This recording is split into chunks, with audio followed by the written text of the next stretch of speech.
All right.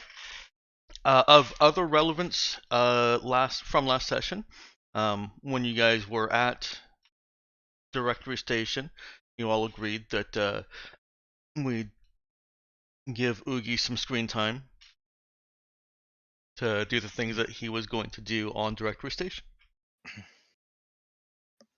So, Tulare, how do you want to open this up? All right. So between sessions, Dexter and I worked out the main beats of some scenarios, and then he gave me permission to go ahead and write up the actual text of it. So he and I are going to have a little bit of a back and forth here. Oogie has some pent up energy and frustration upon arrival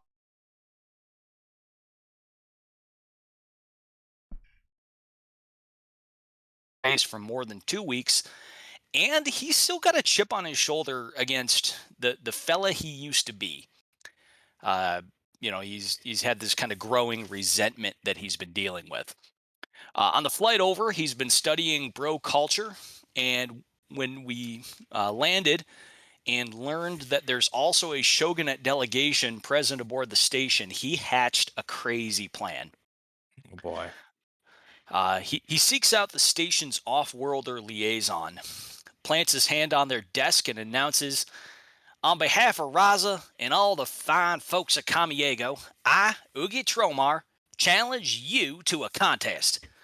A friendly like brawl in the name of cultural exchange."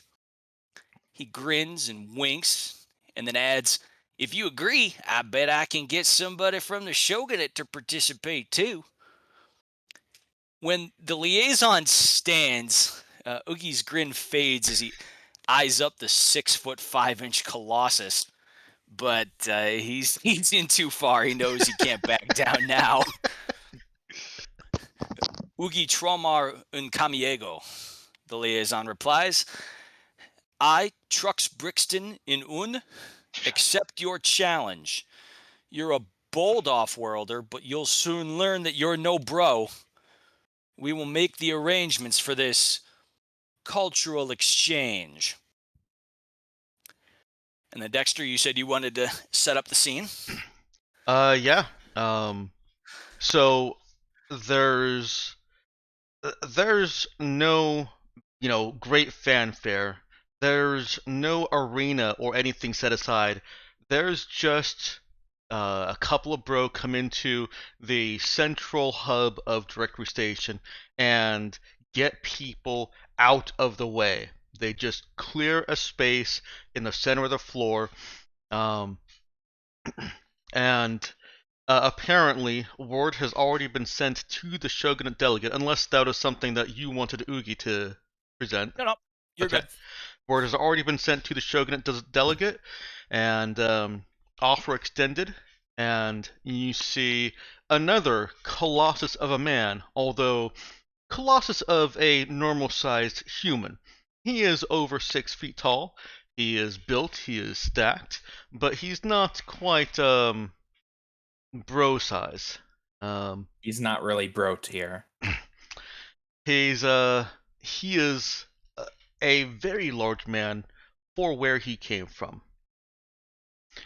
and he is introduced as oh Shinshido Kang. yes, Shishido Kang. Thank you. Much better name than Uh-oh. It is a much better name than Uh-oh. And he declares as the bro are starting to settle around and onlookers are gathering around as well to look on, that he represents the United Imperial Shogunate of the Emperor's ship Shilong, and will fight in this tournament to proudly display Shinobu martial prowess. Belts out, "Who is my challenger?" Tulare, take it away. Oogie steps forward once again, looking at somebody much taller than he is. but still got some swagger in him. He's not shaken yet. He goes, "It's me, Ugi Trumar of Camiego. I set this thing up in the spirit of friendly competition." Competition you will get.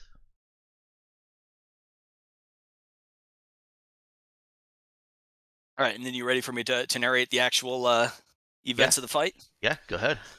All right, so Oogie has brought with him 3 small trophies from his stash of trade goods that he hopes will be interesting pickings if he loses here, knowing that the bro culture allows the winner to claim a trophy. A small bottle of leaf-infused cooking oil, a plundered Trin religious icon, and a quality Camiego survival kit. He displays them neatly atop his chair, removes his jacket and his hat in preparation for his bouts. Oogie and Shishodo Kang are up first. They approach the center of the floor. Kang's step is measured and poised, a professional fighter, while Oogie just kind of swaggers out. Kang bows in respect to his opponent, and Oogie almost fails to return the gesture, having had less time to familiarize himself with the shogunate's customs. A cross look from the stern warrior reminds him of his manners, and he bows in return. Oogie is quickly on the attack, but it seems that Kang has already sized him up. He doesn't seem worried as the wiry Kamiego scrapper jabs at him. Oogie lands a few blows, but Kang effortlessly retaliates. To the untrained eye, it might look like this is almost a fair fight, but Kang is really just letting Oogie tire himself out while he defends efficiently. As Oogie starts to slow, Kang brings the fight to its inevitable conclusion. One sloppy punch from Oogie is all it takes for Kang to grapple his arm and lock it into a position where it's evident that he could shatter Oogie's elbow. Oogie struggles for a moment until Kang applies some pressure, and Oogie realizes his peril. He winces and cries out, "I yield!" After their bout, Kang examines Oogie's assortment of trinkets, and he scowls with distaste at the pillaged Trin artifact, then declines the privilege of claiming any of them.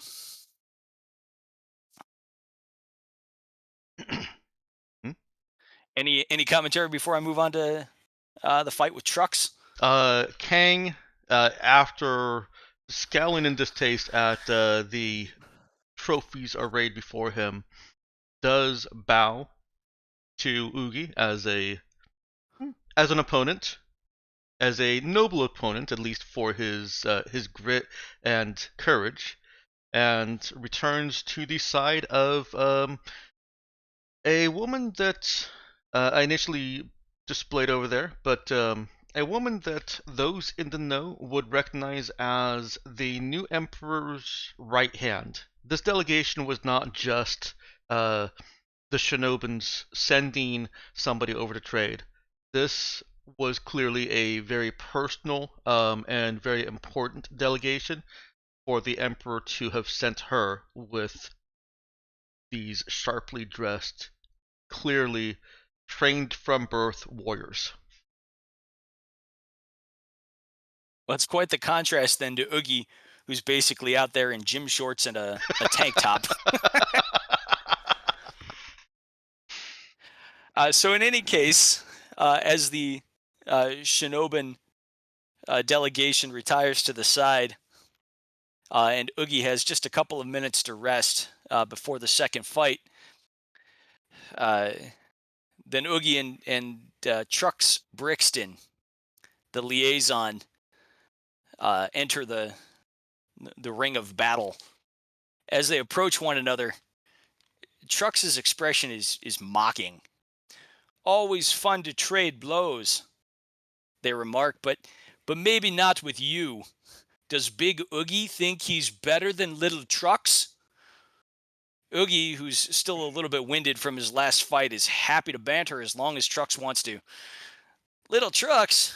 I'd have never guessed. No, I just heard y'all like a good scuffle, so I reckoned I'd oblige." He bounces on his toes. This elicits a broad, mirthless grin from Trucks. If you can actually provide a good scuffle, let's do this then.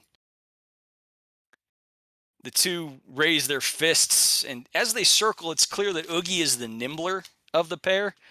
Still, it's hard to see how the lean little brawler is going to beat the hulking Trucks. They may be little for one of the bro, but they still stand head and shoulders over Oogie. For a few feints, Oogie manages to avoid Trucks and then ducks in and lands an audible body blow. The kind of haymaker that could crack an hombre's ribs back on Kamiego. Trucks actually flinches and takes a step backward in surprise. Big Oogie's got a right hook, they acknowledge. Sadly for Oogie, the smarting blow merely galvanizes Trucks. They channel their annoyance, their resentment at their crappy assignment, their contempt for this little brawler into a determined assault. Oogie's on the defense now, and the fatigue of dodging and blocking begins to show.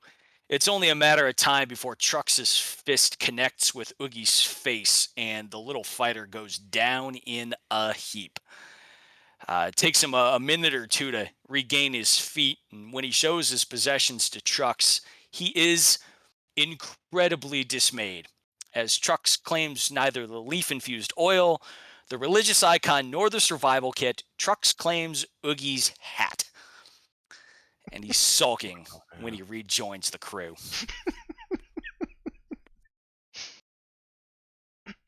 I'll be honest, I forgot that Oogie was I guess not martial arts, I guess, but unarmed combatant. Yeah, he's not too shabby. Yeah, I forgot that was even a thing. Yeah. And that's why I did this instead of the more of the same. A reminder, if you will. After Oogie has retired, Shishido Kang reapproaches the circle, the center of the circle. Trucks hasn't moved. He is still trading some laughter and a little bit of ribbing about what Oogie looked like as he fell into a heap. It's not malicious. There's a little bit of respect in there, but it's still kind of mean. Kang moves to the circle across from Trucks, bows, and takes a prepared stance, all while Trucks is still just trading words with other bro and even a couple of the onlookers, the normal humans from the corporations that are looking to do business. But Trucks quickly straightens up, gets the hint that Kang is ready to fight, and swings. Kang puts up a considerable show. He puts up an admirable performance, and has Trucks pushing back. Now, I did decide that I was going to leave this to random based on the description of the previous fight between Trucks and Oogie. Just kind of take some cues and keys from that to gauge Trucks' level of skill in comparison to Kang. And I believe that Kang actually has the edge on this. So, I'm going to give him a 2d6 plus 1 versus 7.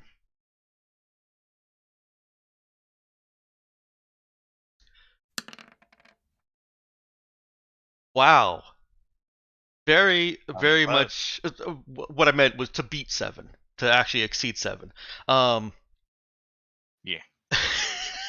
Oh, so you're saying just? Yes, exactly reaches it. So this is a fight that goes on longer than it should. Those who are familiar with actual fights, Oogie, the bro, the shinobu, and others who have either been soldiers or in cage matches, well, not cage matches, street fights. People who are familiar with real fighting and not media, fictional, televised fighting, know that this is an incredibly long fight. They've been trading and dodging for over a minute now. They're both tired. This isn't just an exhibition. This is practically a fight to the death. The stakes aren't actually death, but that's what they appear to be trading.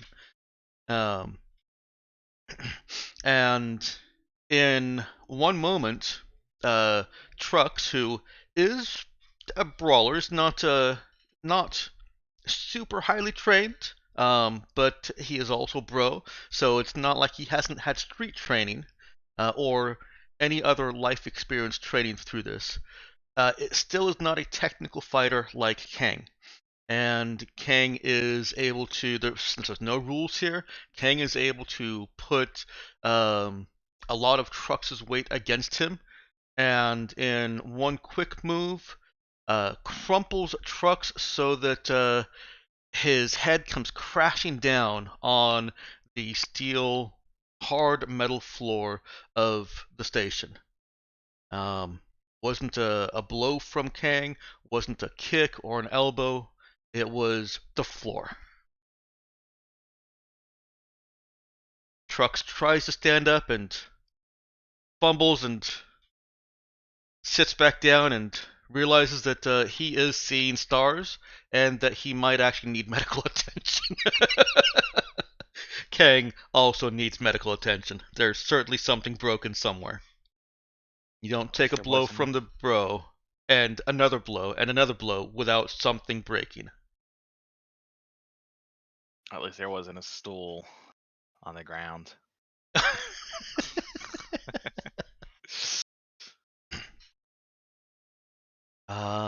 Now Oogie, watching this display of combat, leans over and mutters to whomever is closest to him, "Holy moly! I didn't mean for it to get this serious. You see how they're wailing on each other? That's gonna leave more than a bruise."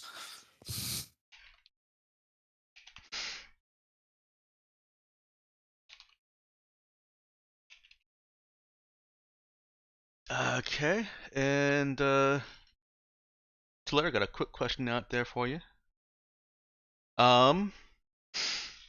As his trophy, Kang takes that hat. And he limps over to Oogie. He bows to Trucks, limps over to Oogie, and bows to him again.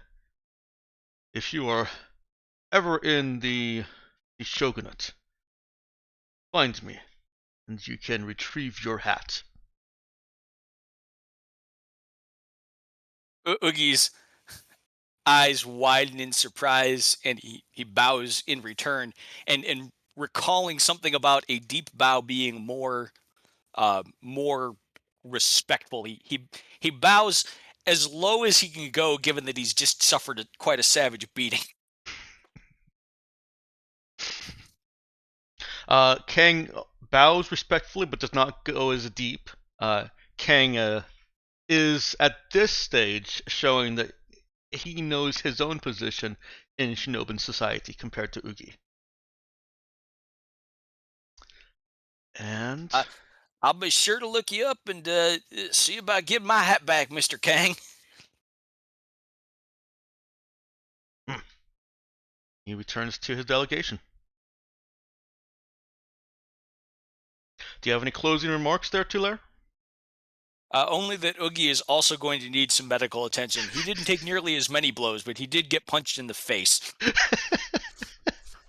Yeah, that was one of the tricks that Kang learned, is not get punched in the face.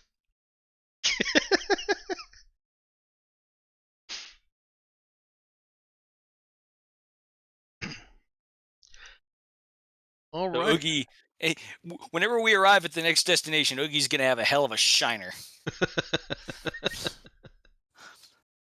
Sunny disapproves of the entire ordeal, by the way. She lets Oogie know that it was foolish and reckless while she's tending him, while he's captive to her, administrations. Yeah, you should know what Marcus did. Just beat them in a hot sauce contest.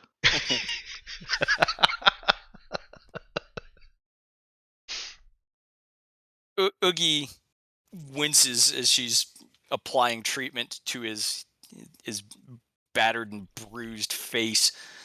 Well, the bro are a wild and reckless people, so I figured I would do something that make them sit up and take notice. Were you trying to get your face noticed?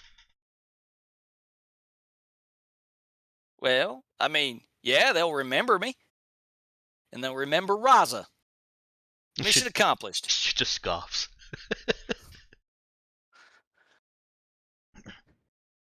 All right. Thank you for that, Tulare. You're welcome. Thank you for the opportunity. That was a delight. Absolutely. And now we return to. Let me see if I don't think I actually put you guys on. Oh wow, I'm still using that. I think I just was continuing to use the ship screen, ship combat screen. So we'll return you to that. Quick spot check shows that none of them have the mouse over text. Good. Riley has a token now. Riley has a token and a face. And a face. Yep. I ended up making new faces because the others I had looked too much like Elliot Page pre-transition. Yeah. And so you guys are standing at well, about as outside of a city as it gets. Now, in 1,000 years into the future, cities are not spread across the globe as they are here on Earth in the most urbanized areas, except on the most urbanized planets. Phaeton is not one of those super urbanized planets. The cities are big, but one city does not cross streets from the next city. In this case, you ended up parking your ship in woods 9 kilometers out from the city and had to hike that. So a little bit more stress for Oogie, although we are giving you a pass on the roll. And he's had a few days to rest. I think, right? How long does... Yeah. Only He's one had, jump away from fun, right? Well, he's had 3 days to jump. rest. Only 3 days. That's fine. Medical science has come very far. Yeah. Sonny is able to, leave him with just that shiner. Ahead of you, the sky is dark, even though it is quickly approaching about 3 local time. There's a cloud centered on the city, which is also where the temple is. And Riley has pointed at a arc of electricity or yellowish electricity. Yes, electric electricity between surfaces of that cloud, and cited that as confirmation that this is as she puts it, as she says it, menokinetic entity.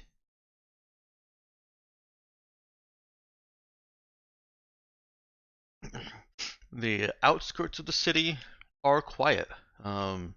It is just the most outward houses, a hardware store down the street, and the road that you walked parallel to,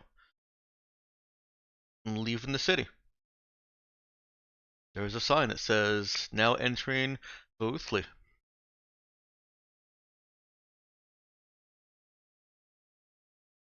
And I turn the Type camera out over the spelling of that, please. Yes. I'll actually just type it.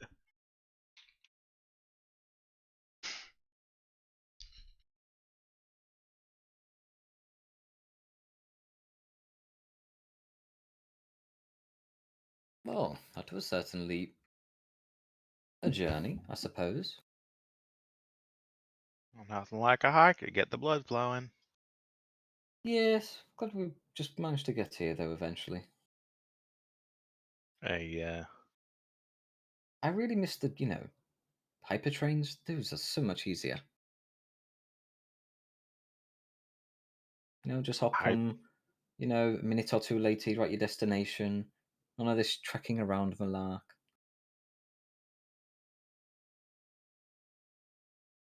hypertrains, huh? I believe that's what they're called. I don't know. I just get on them. Take me to a destination. I'm happy.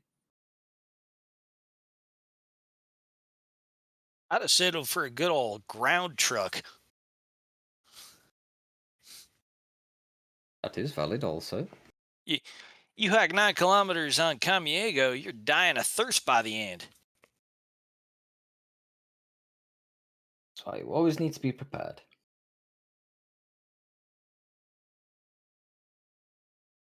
I mean, how hot is it over here, or cold? Well, like, what is the temperature again?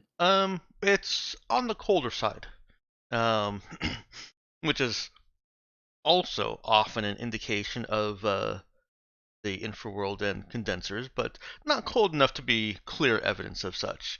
But it's well, let's see. For those in Fahrenheit about 60. In Celsius, I believe that comes to about 16, 15 or 16.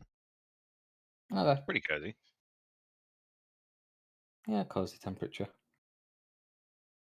Yeah. Especially with any amount of exertion. Yeah, that certainly made the hike more bearable. Yeah. Max is just going to make sure he has his suit on. Make it more comfortable for himself. All right, and what are you guys doing here? So, I mean, is there any motion in the city, or is it just There is. It's not excuse me. It's not not so much at the particularly? outskirts where you're at. Okay, particularly with particularly I'm saying with you and with the binoculars. Yeah, you can't Just see that I too have far inventory. into the city. Unless Okay. you get yourself higher up.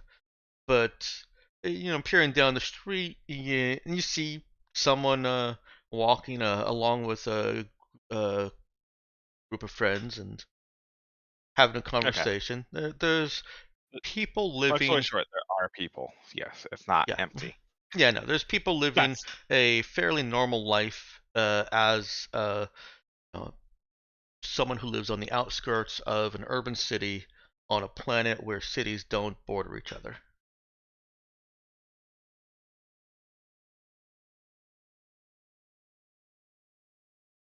Well, We know everyone's not dead. we survived. It's always a good thing. Yeah, I guess we'll. I have a question. Mhm. I just reread the Beyond the Veil description, and it seemed like Saul may have had some intel for us Uh, based on the exchange between Riley and Saul. Did mhm. we get intel out of Saul? You've gotten a little bit. Yeah. You've gotten some information about uh, what this is. It calls it the consuming storm. It says that it's one of their myths and legends, and it is going to devour everything. Except that we also determined based on the talking with Riley that or well, crew that it shouldn't be capable of actually achieving that, Right. Riley being a has kinetic entity. exactly. Riley has countered that it's basically through Crew's information. It's basically restricted to what you could do with somebody applying telekinetic force to something. So it can't consume anything. But they can bang it up real good.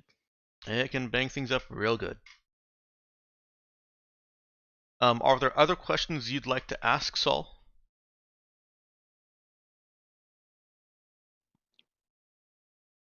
Or just any other information you'd like to see if he knows?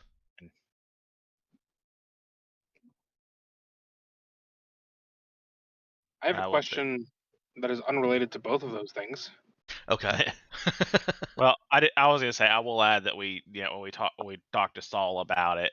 Well, or no, wait, because one was the thing that Riley said is like having to complete the loop is like I guess there's a real dilemma. It's like it certainly can't complete the loop. But we definitely don't want it to complete the loop, even if it could. Mm-hmm. So I guess there's definitely a question of if this is something we need to deal with, how in the world would we accomplish that? Now, what was your question there, Knox? Encountered any of the local fauna? I know the plants look different, but have we, seen an animal? Yeah, you've seen some animals. And they look like, typical sci-fi depiction of alien fauna. It's a deer with 2 extra legs, or a deer, but its horns encase the entire torso. The real question is, does the fauna in general kind of like on this planet? Does it kind of like feed into the whole mythos here of grim dark? Does all the wildlife look edgy? It does a little bit, but not so much grimdark, more like shine dark. Because of the flora that it feeds on, the plant-eating animals tend to have more of a reflective black sheen on parts of their bodies. Not, they're not all black, but like the antlers will be like gazing into stars of the most fully grown and developed, not deer. And then of course So that transfers to the predator animals as well. Bet you those antlers should make a real good knife handle. They might. Fancy. Does that answer your question, Knox? Yeah, it was just an idle question. Okay, gotcha. Okay. Do we know why it would be so bad to let it finish the loop? Well, because in the legend, according to Saul, the consuming storm is a myth invoked to tell a tale of the end of everything. The consuming storm starts consuming, and it never stops consuming.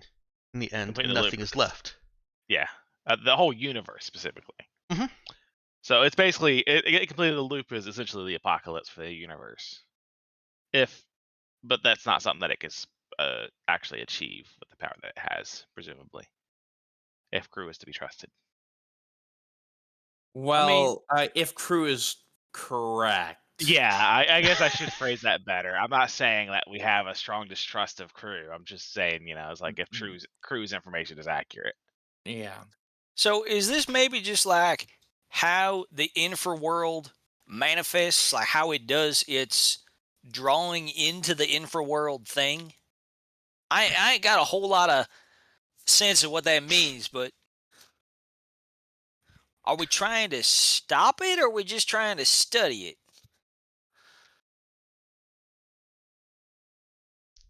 Riley looks back and forth between you all. Riley wants to just go home. So Is that an in character or out of character question? In character. Okay. You can tell by the accent. Okay. Yeah. Well, I personally think that we should understand it more before we attempt to stop it, because we could attempt to stop it but help further it if we don't know the full context. And we know, well, most likely its presence here is probably to the plan of the Vega. So presumably we don't want them to have their plans work. If I understand our role. Well, I mean, that crew fella, what did he say? Is this something they control, or is it just something that it kind of happens in the same sphere of influence as them? Riley shakes her head. loops aren't controlled. I mean, menokinetics aren't controlled. I guess another important context thing is that we have very good reason to believe that a lot of the officials here, and like even a lot of like the police or whatever guards, are possessed Under some individuals possessed by the control. Vega. City of Horses, got it. Sure, City of Horses. So the What does that question- even mean? Remember, you had that whole analogy of horses and riders. Oh, right. Yeah. That everybody hated? Yeah. Yeah. Yes. Absolutely. So what I'm curious about though is, when did this prophecy first become known? Because that would give you an idea of when potentially they begun their plans. Because in order for someone to follow something, it has to be, I guess, folklore in a way. That way, it's trusted, it is known, and therefore, when things begin to go that way, they believe it to be the prophecy becoming true. Well, We can also only assume the Vega are aware of the mnemokinetic entities. So I can't help but think that they're responsible for that they intended this. Oh, They're absolutely. in But I'm charge. just curious how long they've been having this plan in motion. I'm wondering if, well, Did they firstly, when the prophecy spawned the first began, because that would give you an indication of how long they've known this to happen for. Saul pipes in. There's uh, visions from the Black Loom have been in texts as far back as Phaeton.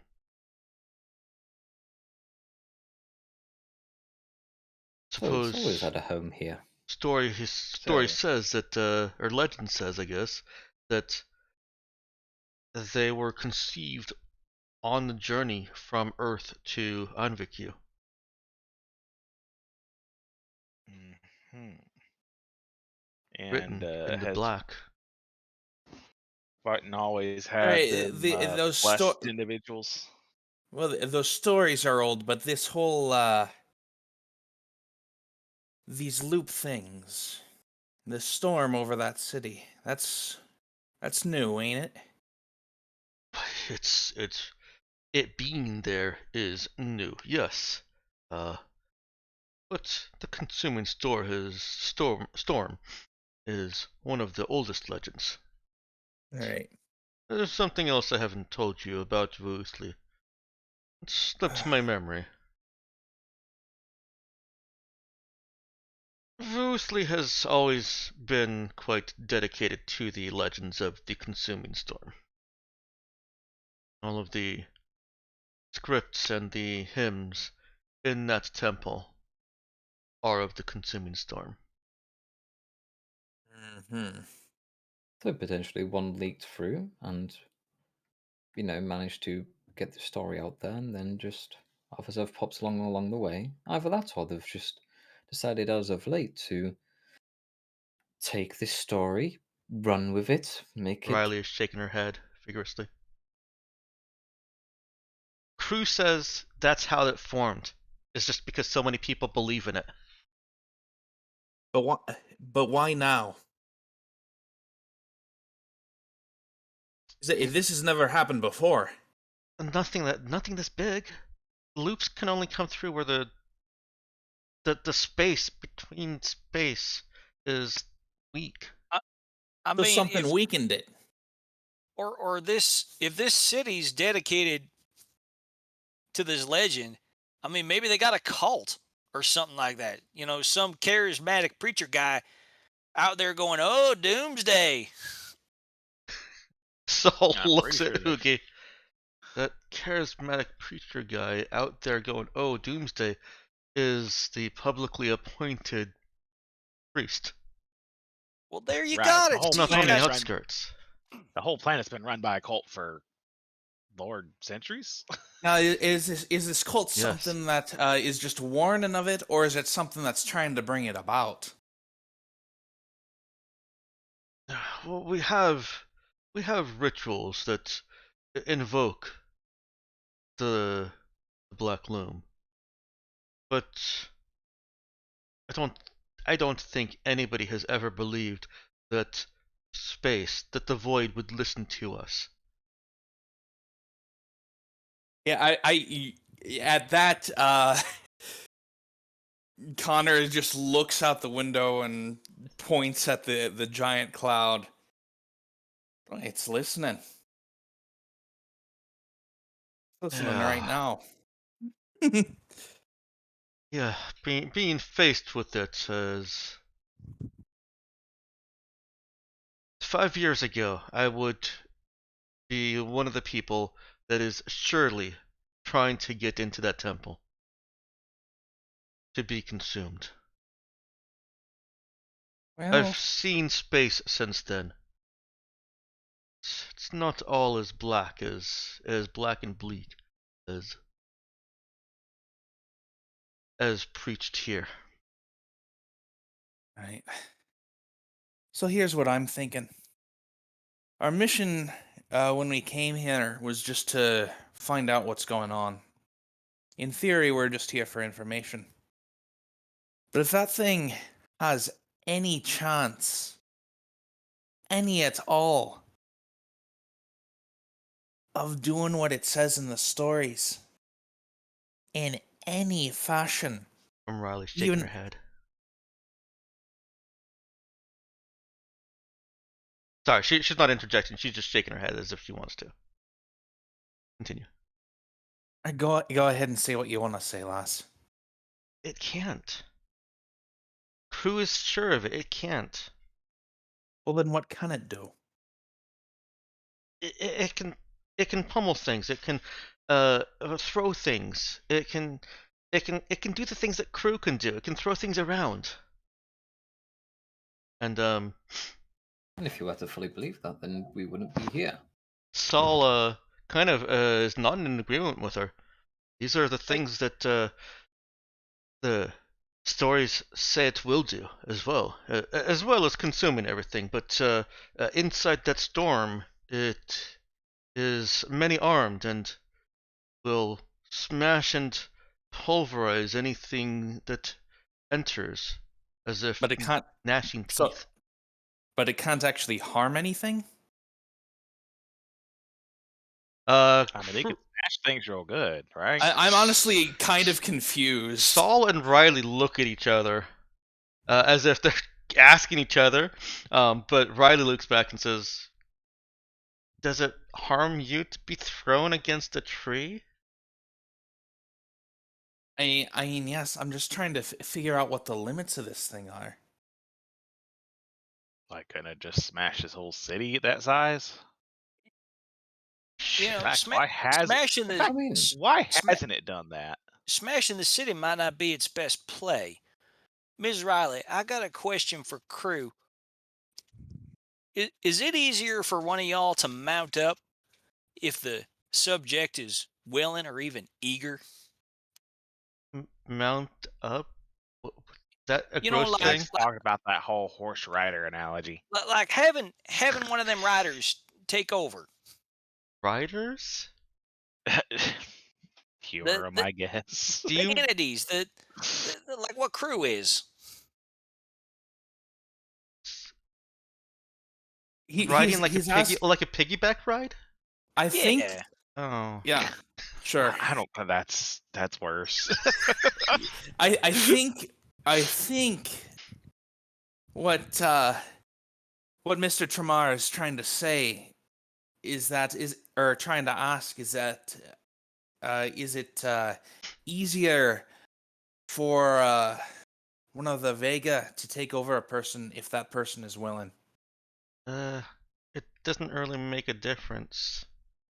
Okay. I mean, okay, Cruz says it kind of does, but not for long.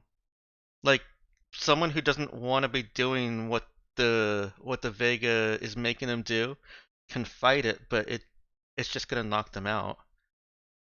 Right. Oh, and then the Vega has full control. Right. So it sounds like there ain't much resistance, which I suppose is why we got our memories wiped. I mean, Ain't no amount of strong willpower gonna save you.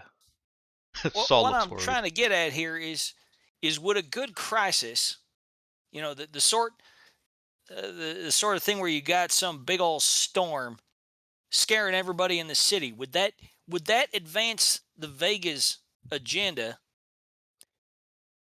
in some way that simply wrecking the place wouldn't?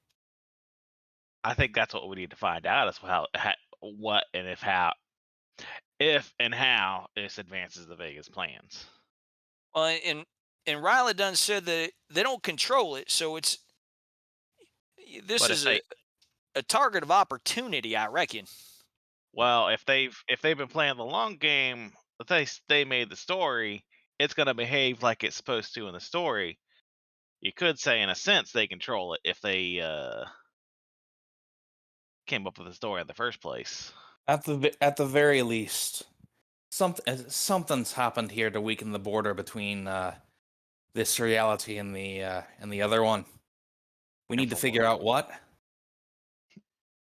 And Riley nods even her if this agreement thing isn't capable of doing what it says in your stories, God, what was Saul's surname? to that. Can't Elazad. remember. Elazad. Yeah, that. Mr. Elazad. It's well, we'll put a stop to it either way. I'm not keen on leaving something like this floating over a city, even if it is a weird cult city, and even if it can't consume things. Smashing's bad enough.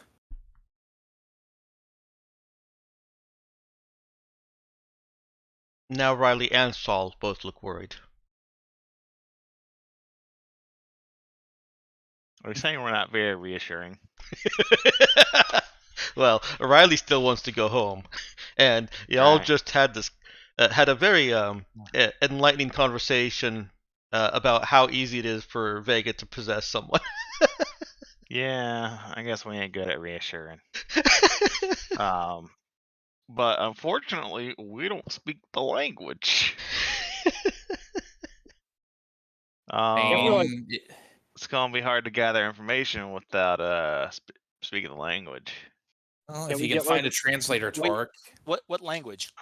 It's Tamil Brahmi. It's an obscure language. It's not gonna be covered normally by any generic diplomacy. Well, no, I've got the connected feet or focus. Great. So we spend a Oh. week here learning the language. No, A Nope. month. I don't have to spend a week here. Let me find it.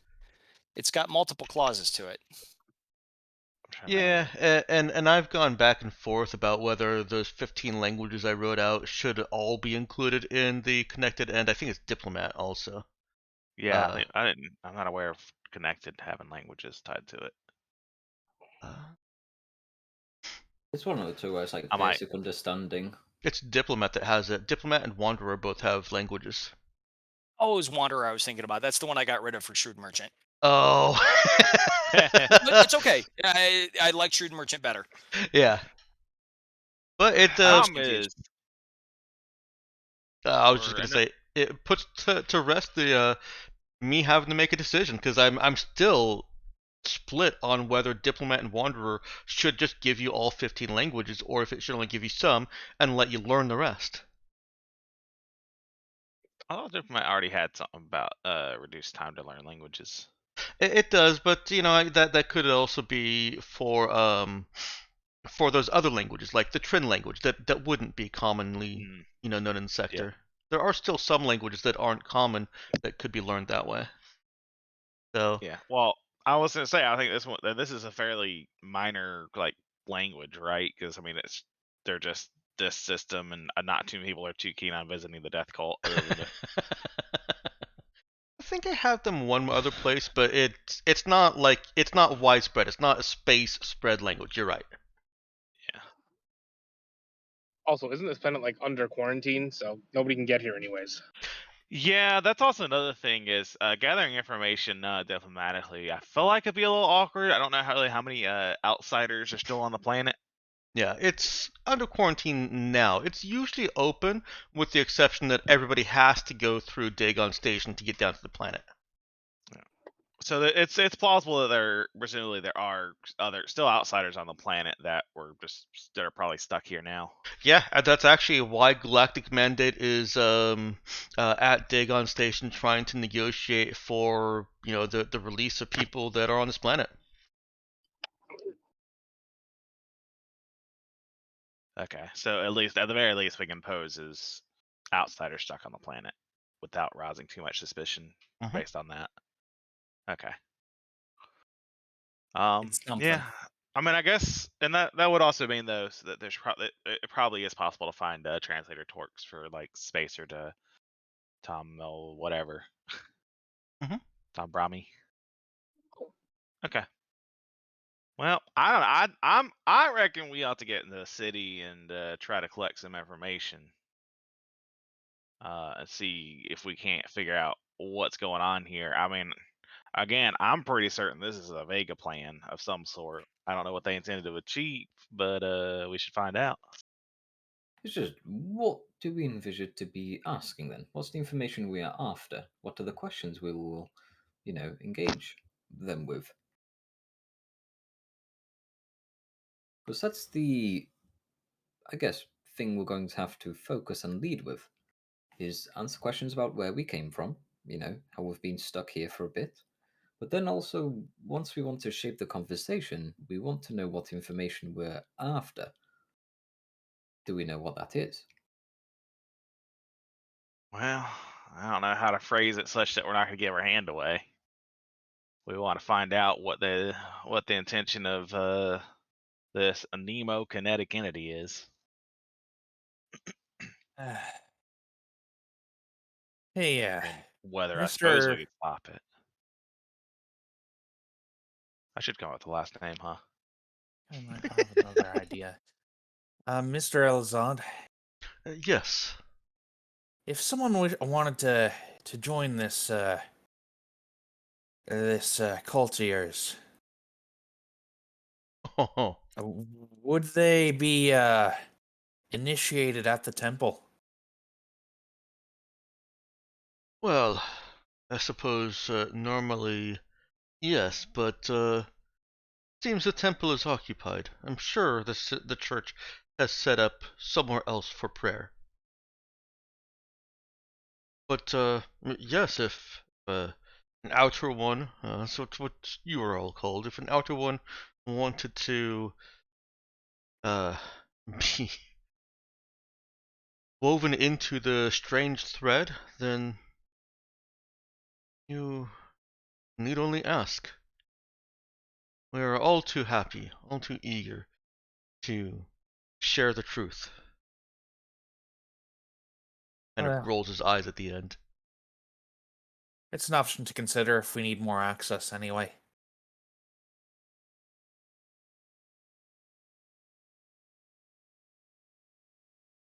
Now, as for the questions we want to ask,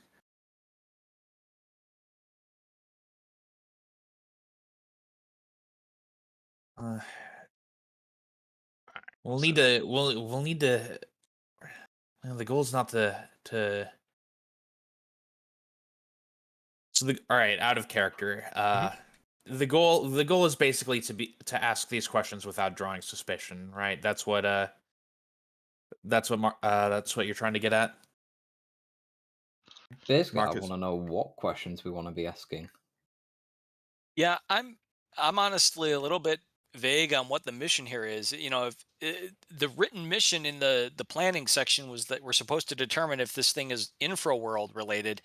I mean, It's seems like Riley and crew have verified that with little doubt.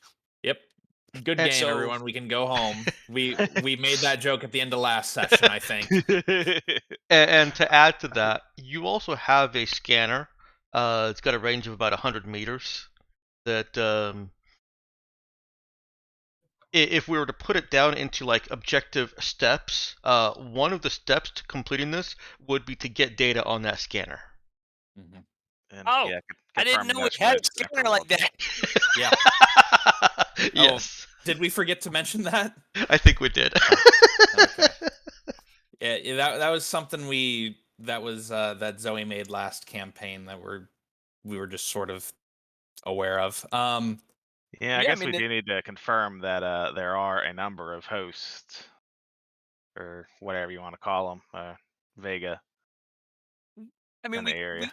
we could do that, but if the specific mission here is to get data on the mnemokinetic entity, then getting to within 100 meters of its locus and defending the scanner while it does its job sounds like that would be an actionable task list.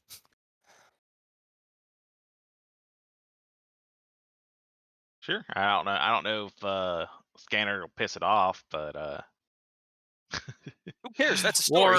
or how dangerous it is to get near it. That's a story too. I That think, sounds like a good story.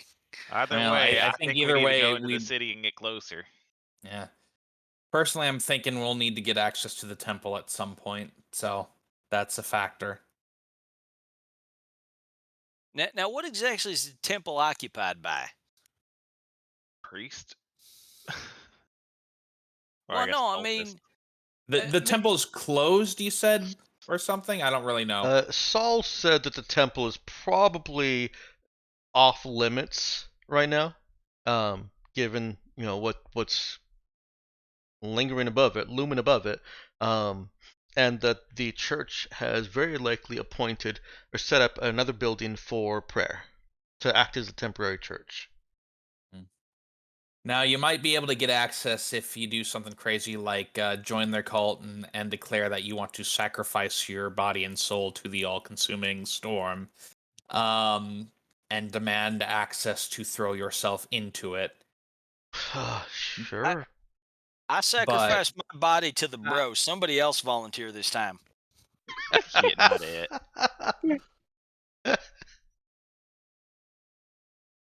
uh, I mean, I'm also curious just to see if any of all this is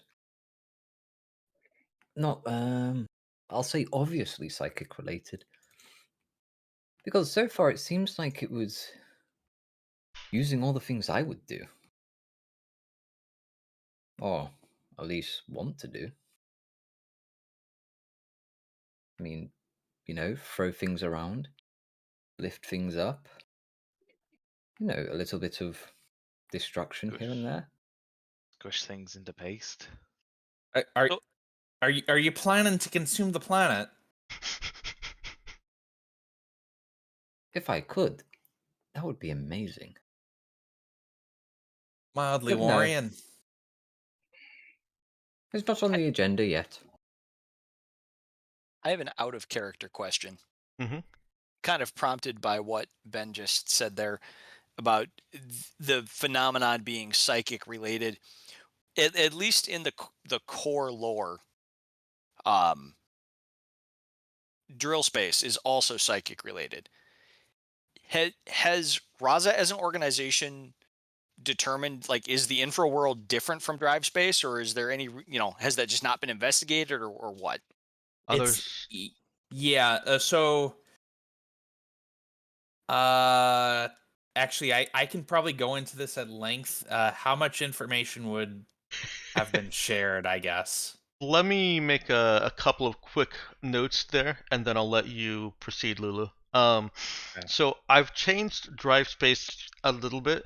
It is still metapsyonic energy, not metapsyonic, metaspatial energy, and that is still what causes psychic phenomenon to start initially.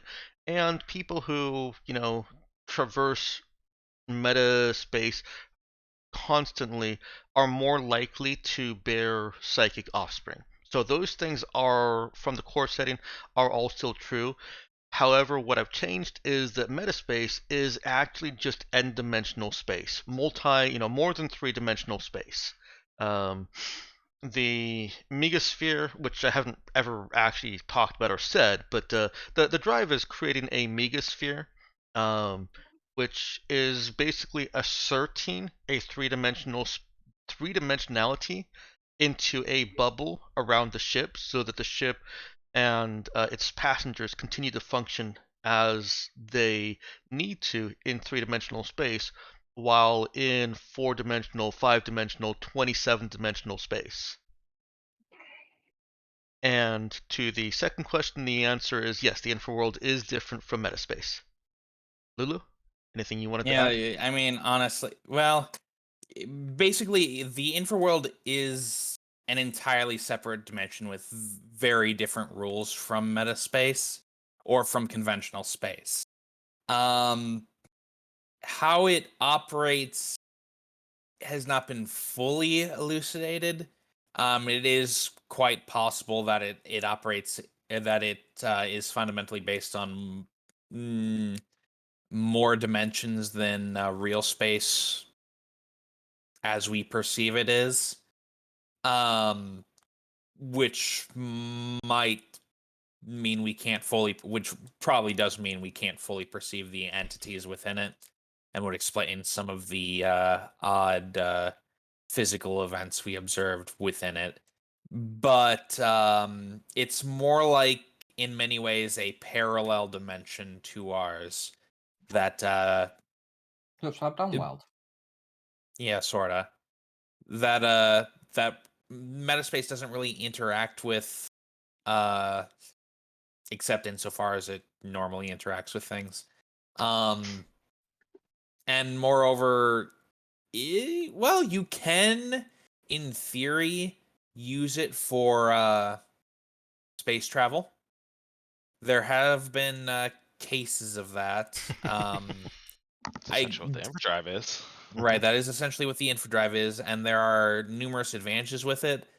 I can't remember if the condensers were used for travel or not. Were they? The condensers are still a subject of study. They haven't they never reached a functional utility stage. Okay, but were they being considered as a method of travel? They were being considered for possible travel application, yeah. Right.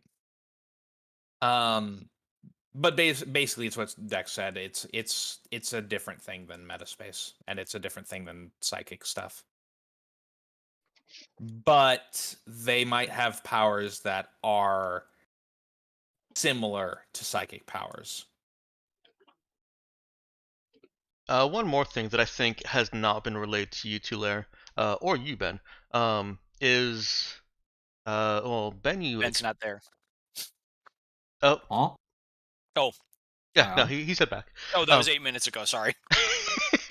um, one of the odd things that the Raws have discovered about the infraworld energy, and other people discovered also, is that none of it comes up on technological or mechanical sensory stuff. So you can take a picture of that storm, and they did this last session. Took a picture of that storm above the city, and in the picture, the storm can't be seen. All right, I Similarly, forgot we did that last session. yeah, cybernetic eyes can't see the storm either.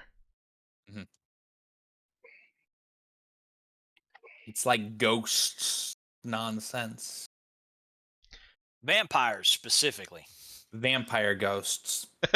So obviously, because of where I came from, would I be more in tune with seeing the storm? Would I see things differently to everyone else? Nope, Well, Okay. not yet. I actually, believe you need actually, Meta too for that. I mean, because Dex, I'm just going based sorry. off the base level where I see, Mhm. like where it's being cast from Right. and stuff like that. So But right now, where Marcus is at in his metapsionic ability, he can see active uses of it. yeah, He may have seen around the base when Crew has demonstrated things. He can see when Crew is using his infraworldy abilities. Okay, so infraworld does show up on my radar. It does show up on your radar. Oh, okay. It looks different from psychic. I actually have a description if you take yourself over to the bonded thread. Let's see. Abilities. Metascience can sense bonded and their abilities as if they're a psychic of a strange, unknown discipline. Your visuals. Actually, I'll just copy it to.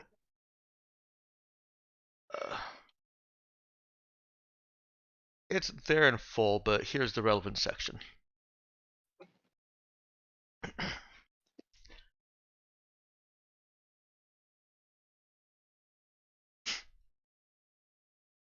And if you want, Marcus can have had enough interaction, or at least enough observation of crew, that he's familiar enough to identify when it's definitely infraworld.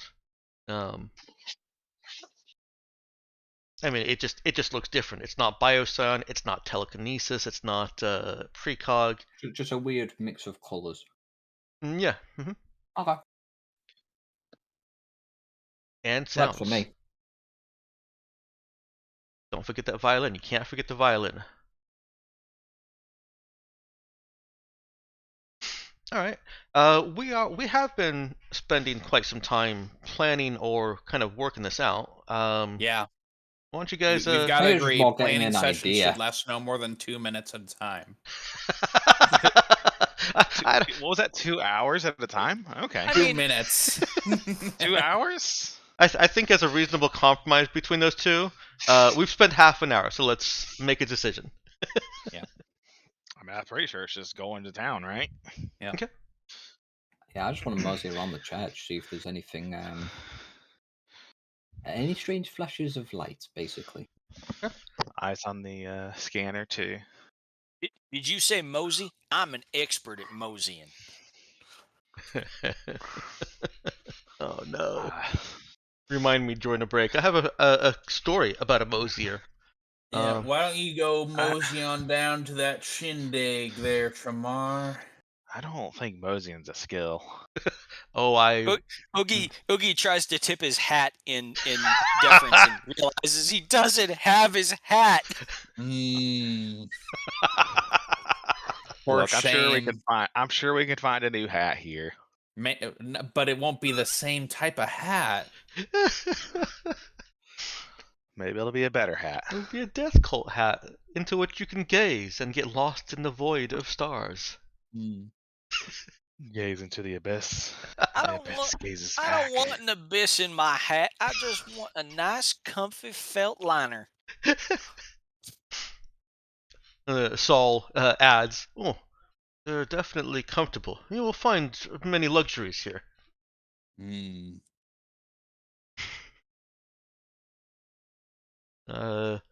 People who are ready to die enjoy a good last day. And the next good last day.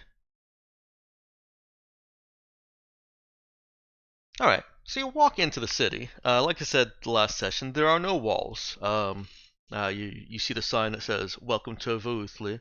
And the people around the people that are around, few as they are friendly enough.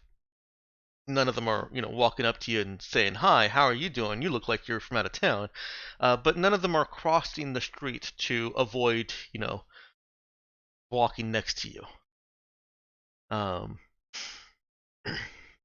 And as you progress farther into town, the level of activity increases.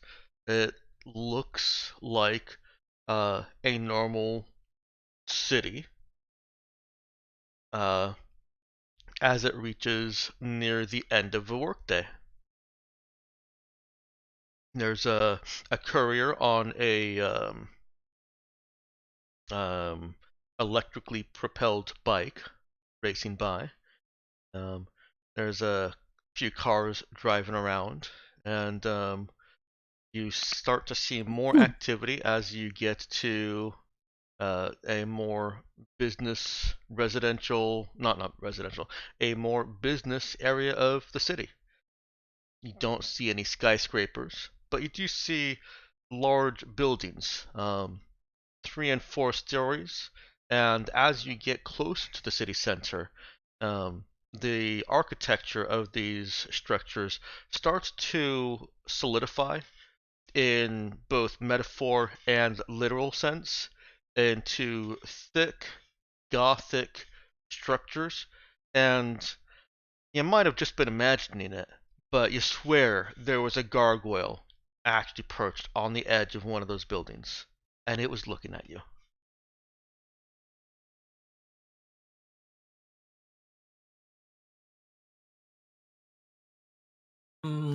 You know, just for no reason, Mark's just going to take out his bioscan and make sure he hasn't inadvertently taken any drugs. Inadvertently. Yeah, you know, just subconsciously, you know. Just... So sometimes Jackson like Hasn't been idly microdosing this entire time. Basically. Oops, I accidentally. habit. I mean, it was a long walk, you know. I could have just, oh, what's this? Nom, nom. Oh, wait. Oops, I filled my insulin disposer with hallucinogens. And at the That's end of the unfortunate. season, we discovered that this was all just Marcus taking shrooms. Yeah, no, if I do look on the bioscan, do I see anything out of the norm? Are we okay? Yeah, I don't believe you would find anything outside of the norm. Okay, that's all I care about, basically. That's basically anything above the red line? Nope, okay. It's fine. Any warnings? Nope. Okay, we're good. Oh. There's a Yeah. deli across the street featuring new void sauce. Definitely gonna go try that. All I'll right. get the bottle. Are the rest of you following suit? I mean, you just hiked gotta for get- 3 hours. You probably only had some granola bars recently. You gotta try every condiment. That's what it is. Yeah, Max was like, well, I see food. I'm going to go investigate further, you know. See what the local cuisine's like. Oogie's stomach rumbles and he Just kind of grins sheepishly and then follows after. I suspect we should stay away from the punch.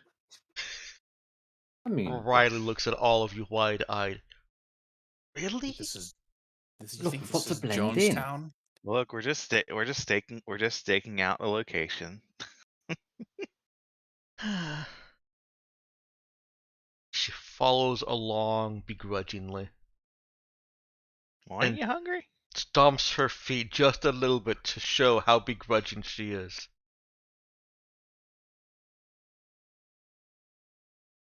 However, when it comes time to order, she does order a sandwich. That's what I thought. Oogie will pay for Riley's sandwich. Do they take our standard credits here? Yeah, they do. Okay. I'm sorry. Everything you buy here is paid for in the local currency, Doom Bucks. Yeah, that's what I was afraid of. Well, we feel awfully doomed, so we should get it for free, right? No, you just Also have to known as give up some of your rubles. doom. One day we're going to go to a strange planet. They're only going to accept clams. Yeah.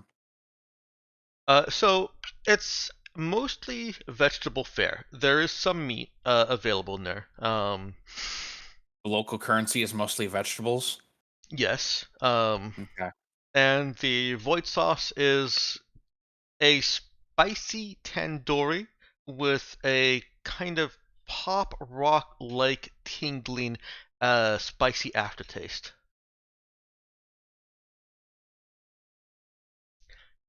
Your server recognizes that aside from Saul that none of you are from Phaeton and asks, how your stay has been, if you're enjoying the phenomenon, and without even waiting for an answer, suggests that you try uh, the strange wine as it interacts delightfully with the void sauce.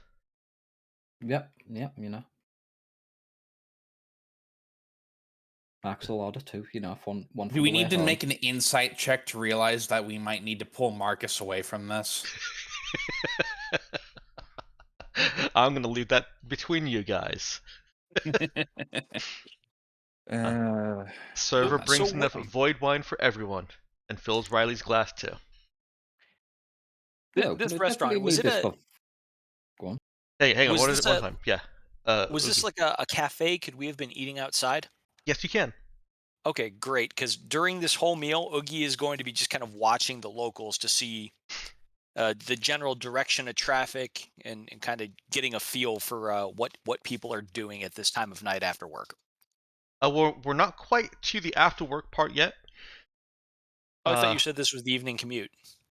No, I think if I portrayed that, then that was inaccurate. I intended, and I think I said early on that this was around 3 o'clock, just before Okay. everyone's off work. So this is still part of the workday. Oh, you said before. I may have heard after by mistake. No worries. And Ben, what were you saying? Yeah, Max is going to be like, we definitely need to keep some of this, to further analyze later. I mean, it's good to sample it now, though, so we know what to anticipate. Saul's digging right in. He's got his void sauce slathered, and you can Taste of almost home. hear the crackling when he takes a sip of the wine. Yeah. Max is going to try a little bit individually, then try it all together. He wants to see if it does actually complement it. It's certainly an experience when it's taken together. It seems like there's some kind of interaction that is numbing certain taste buds, and in turn enhancing others. It actually is bringing out the flavor of the sauce. Excuse me, is it possible to get a bottle of the sauce to go? Of course. Oh, thank you, much appreciated. And the I'm a wine, collector of yes? Of sorts. Oh, absolutely. course, they come. A question, Yes. not for you, not for the DM, Uh-huh. or from Marcus? or for you, Bisphinx. Yeah. Is this just going to end up with you collecting a bottle of the local sauce from every single planet or station or whatever we go to? Yeah. Sounds like my brother. Okay. My brother loves collecting hot sauces. Yeah. You gotta try every condiment. I mean, think of the character. And then it makes absolute sense for them to try everything they can. They need a Drugs included. replacement. I will say, are you making sure to note down every single hot sauce that you collect? Actually, no, I need to. Good point. Remember the hot sauce from Directory Station is called, and I'll actually spell this out for you because it can be a little bit tricky. Oh wait, you're actually coming up with names from now, aren't you? So I just realised what that means now.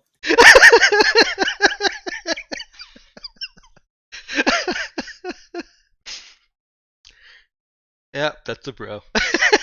Yep.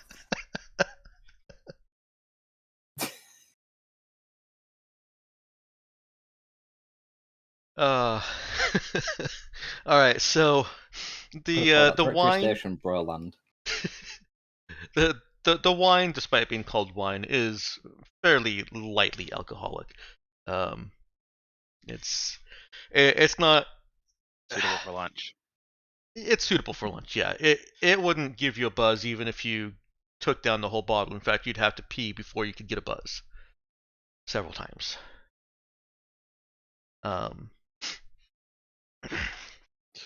Weak. It is. Um, uh, is there anything else that you guys want to do while you're here having a meal at the cafe? I'm still interested, even if it's mid-afternoon, just kind of seeing um, patterns of traffic, particularly with regard to the location of the temple. Like, do we know where that is? Mhm. Yeah, you know that the temple is the absolute center of the city, and you know where you are approximately in relation to it. And if you ever are uncertain or unclear, you can just stand up, walk to a street that has a good clear view of the sky, and look for the giant cloud looming over it. The Nice, a big good landmark beacon. at least. So the cloud doesn't loom over the whole city; it just looms over the center of the city. It looms over the center of the city. Yeah. Okay.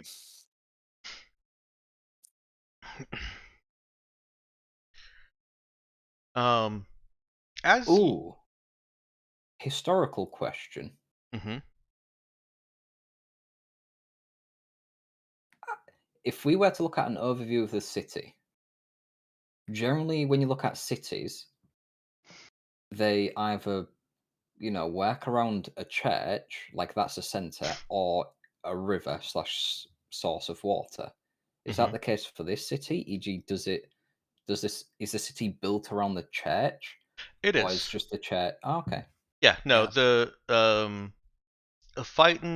Phytonian city planning is concentric circles all surrounding the central temple. And Okay, so the temple is the center. yeah, that's a theme that is largely repeated across all the cities. Okay. As it's getting nearer to the end of the workday, um, you are seeing the early leavers, the people that are either leave early because their boss isn't watching and they can slip out, um, or the people that just it's 1,000 years in the future and a lot of jobs have been taken over by automation. So the people that just have the more open and free-houred jobs starting to leave early. And yes, Tulare, they are all, for the most part, moving in a single direction. Um, Is it towards the temple? it is towards Temple. Great. Oogie notices this. All right, folks. There's a call to prayer. Now it's time for us to get moving. Oh. Oh yeah, forgot about that. Huh. Are we good to close the tab up here? Yeah, your server is easily called over. Um, and after a very polite conversation about how was your meal, was there anything that could be improved, etc., etc. He's very polite. Um, uh, takes payment from you. Um, Mm-hmm. for what do we got? Five. Let's see. We got 6, 7 of you. Wow. For the 7 of you, um, you're looking at about 10 credits total. Max will just pay for that. All right. And the void sauce and wine is an extra 2 credits. So go ahead and pay that too. Done. Now that you know that you have credits. I know. It's amazing. And your tab is cleared up. You are starting to see more people um, leaving from their places of business and traveling in the same direction. It's not everyone. There are the occasional people that are walking across, cross traffic, but the large majority are definitely heading towards that temple. Are all of them still wearing work gear, or have any of them changed? Um, it looks like they're still wearing work clothes, but those work clothes don't really appear to differ much from their casual clothes that you're seen from people who haven't been at work this entire time. Okay. But nobody's in like a big robe with a hood up, Not yet. Oh, okay. Just making sure. You do see right. one odd sight, however. Could I interject? You absolutely may. Okay. Oogie is going to address the rest of the group. Now, if anybody asks, I think this ought to be our story. We are off-worlder seekers here to observe the miracle. Well, I don't think off-worlders are supposed to be allowed on. Well, We'd out of have to towner let them then. in here. Sure. I mean, Yeah, we can. we off-worlders were allowed on. Is It's that just we're trapped here. is that do you think that's likely to get us more information than just saying we're here for trading? I think it's likely to remove any suspicion for why we're hanging around their temple. All right, fair enough. I mean, it's one of them. If you I don't show think interest, I'm trades- sure they'll want to, further push the propaganda upon you. I don't know If that you see trade's your- too big right now. Yes, I was going to say, it's a bit closed off. There's not much to trade if the world's going to end,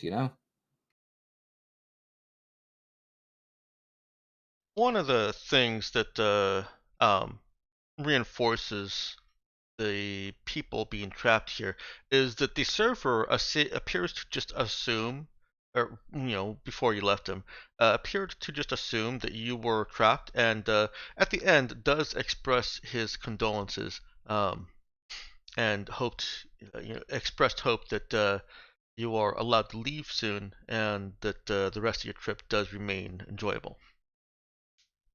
The rest of your stay.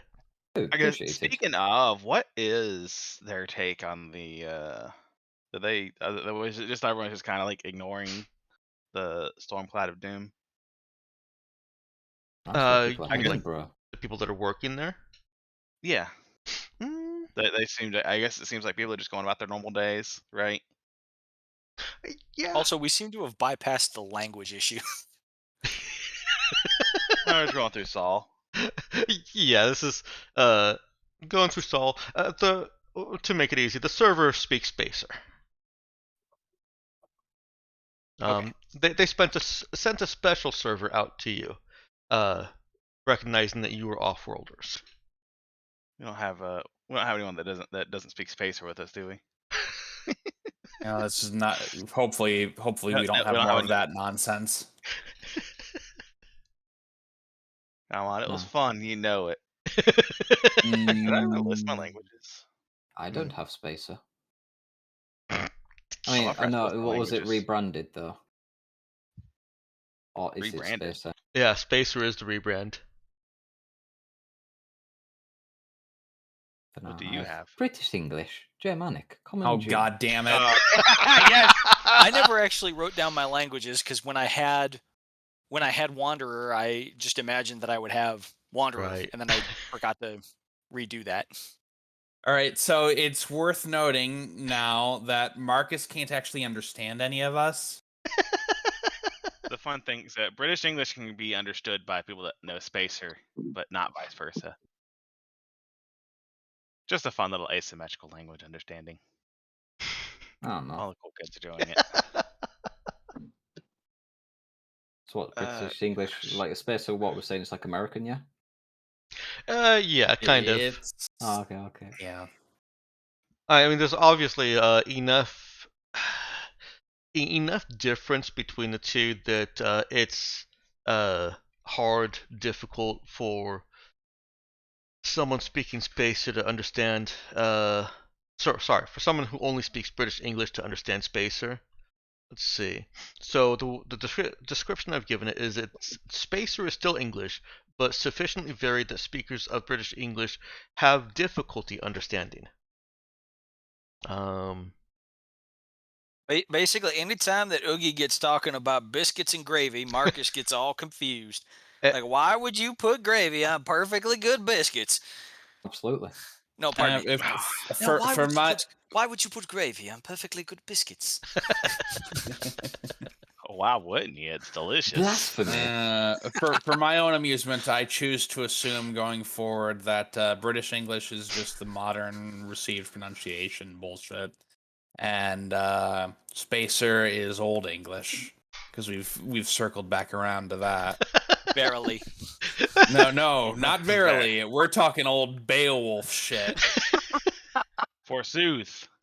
No, wait. Oh. But wait, there's more. For cowboy? But wait. Oh, is that Ask now. Knox? Made a dumb reference. It was bad. It was Oh. Christianity again after cowboys.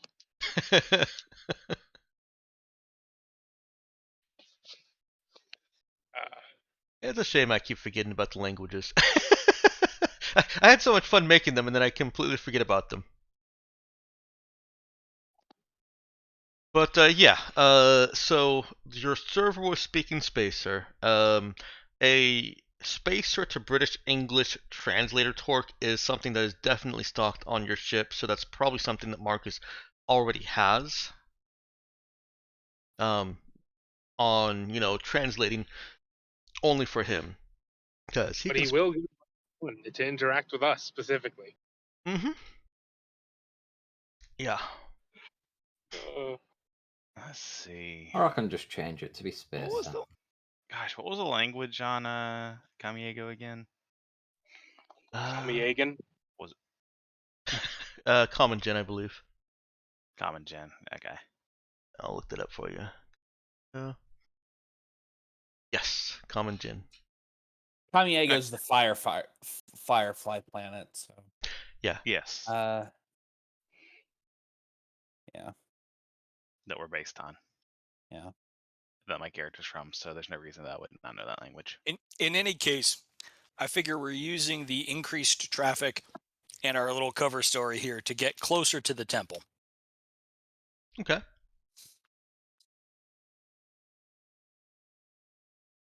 As close as we can until someone stops us. Who knows? Maybe it's completely unguarded. I mean, what's really gonna, who's gonna attack it, right? So, How would they even do it? one of those Yeah. things that you.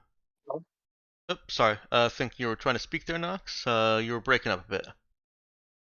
It can wait. Okay.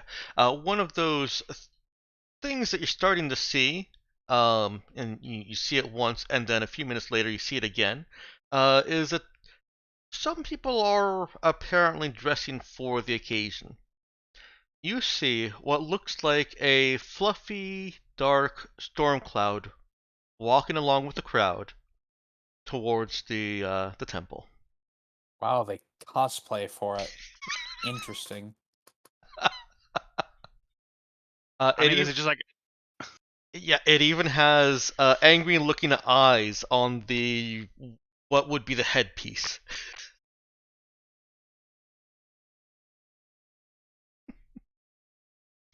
Just a pillar of cloud with legs. okay, that- but not like that just ain't literally, right. like clearly a costume, right? Clearly a costume, yes. Okay. That's definitely not showing proper deference for the miracle. Well, I thought we would know. Mr. Helazad, is that normal? The I don't outfit? know what is normal anymore. All right. Great. Thanks for the help. I don't remember any of this when I lived here. I mean, we didn't have a great big cloud looming over our temple when I lived here. It's just, daily doom and gloom, part of breakfast.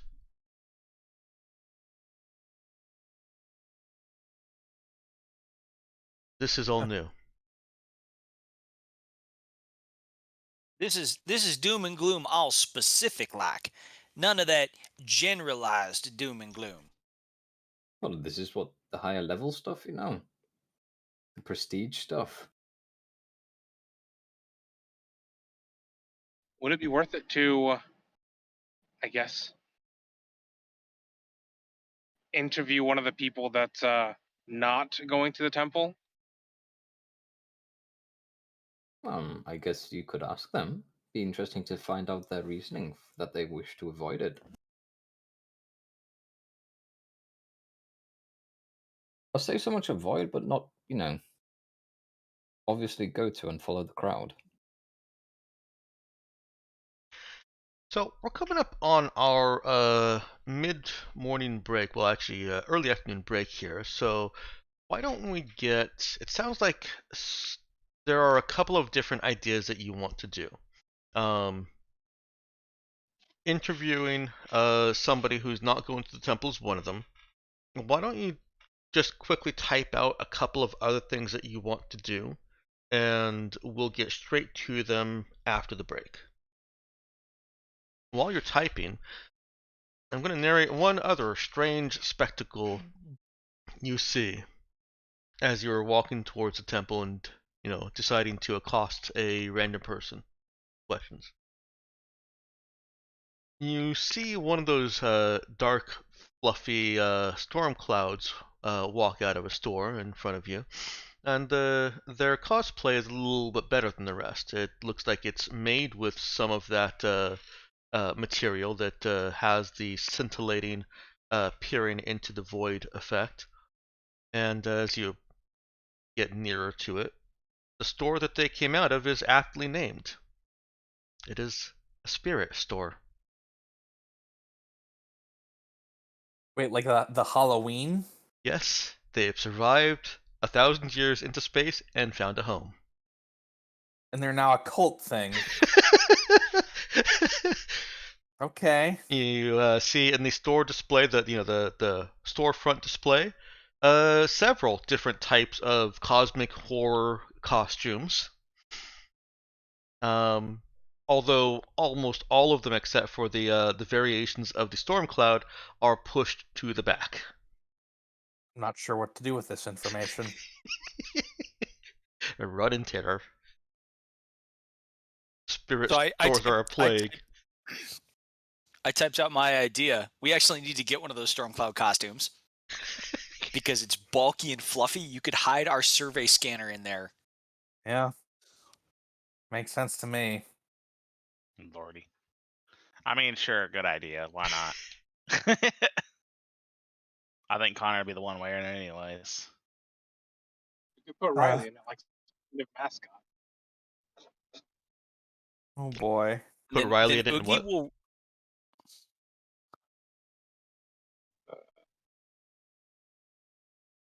Sorry, Knox, your connection falls out occasionally.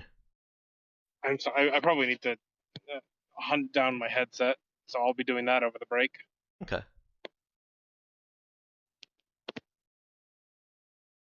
We'll go on with Tular. What were you saying Oogie would do? I was going to say, and then Oogie will carry the survey scanner, leap into the cloud, and Oogie go down the hole. Oh, God damn it, stop. All right, Stop. we're taking our break now. Clearly, this is devolved.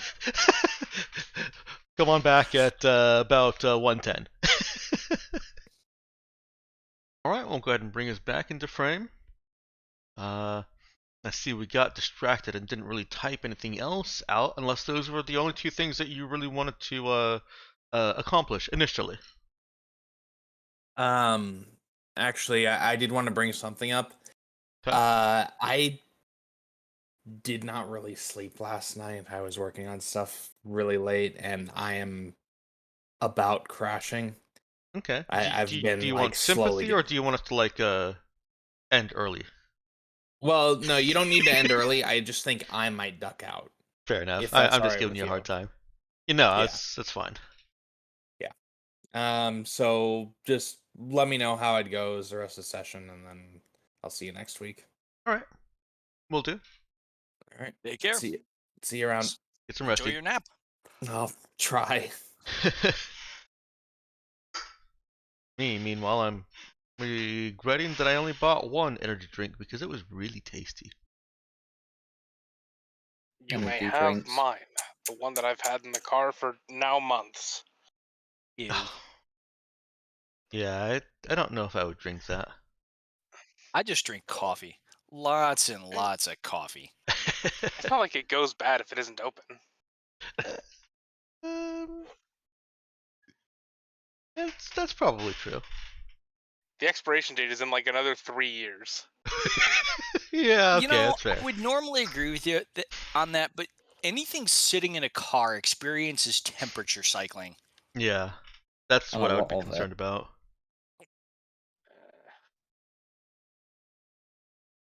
Yep. All right. Well, what would you like to do first? It would be easy enough to, I mean, you're right next to the store, but it would also be easy enough to find, to run down or flag down one of the people that is walking away from the temple and inquire why.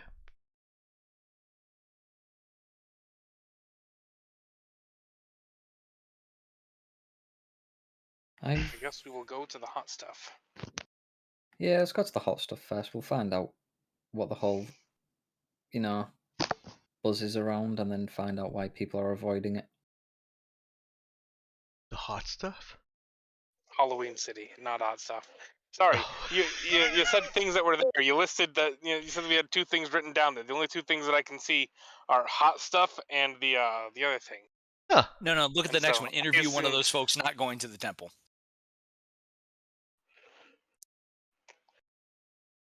I had only taken into account Dex's posts. Whoops. Oh, I see. It's okay. This The has other been a players don't boner of matter. my own creation.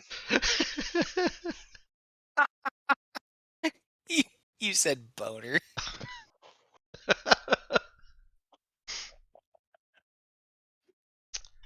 Got real quick. Okay. I feel like that So needs to be clipped. I need to know who in the group has the highest no skill. Felt like none of us. I'd agree with that sentiment. Does anybody have even a 0 in it? We're level 2. What do you want from us? I don't whisper into the cosmos. However, I do Yeah. have +2 intelligence. Might be the best we can do, because I remember reading on the survey scanner, anything beyond basic analysis requires a no check. Oh, or program.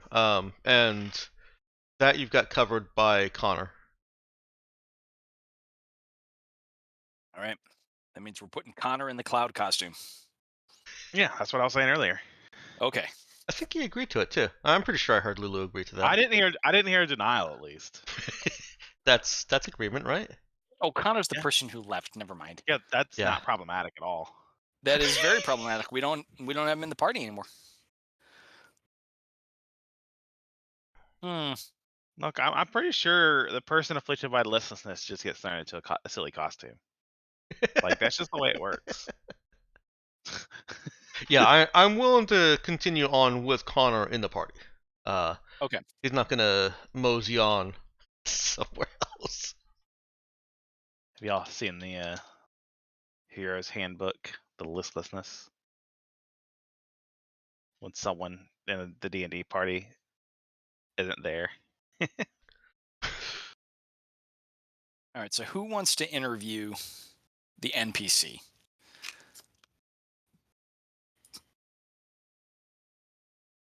Anybody?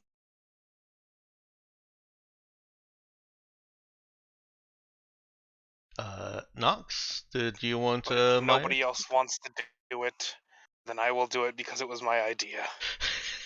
We're trying to find This something. is my I've got bullet to bite.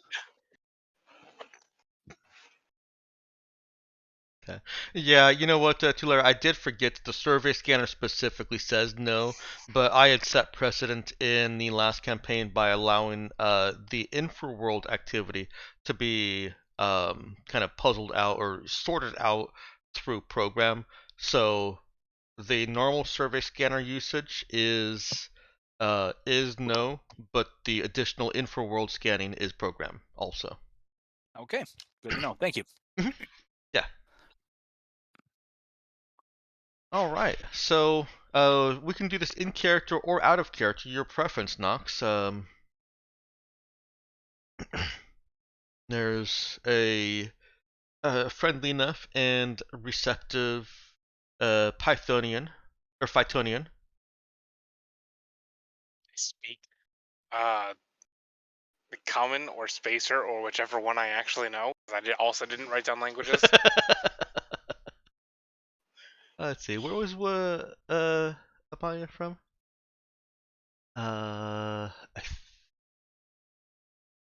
He wrote it down in here. Nope. I'd forgotten, I'm sorry. Papaya's from Canagiris. Ah, that's right, okay. Yeah, Spacer is the common language that she would most likely know then. Okay. What's the other language? Canagiris has Persian and Spanish as primary languages. Tits.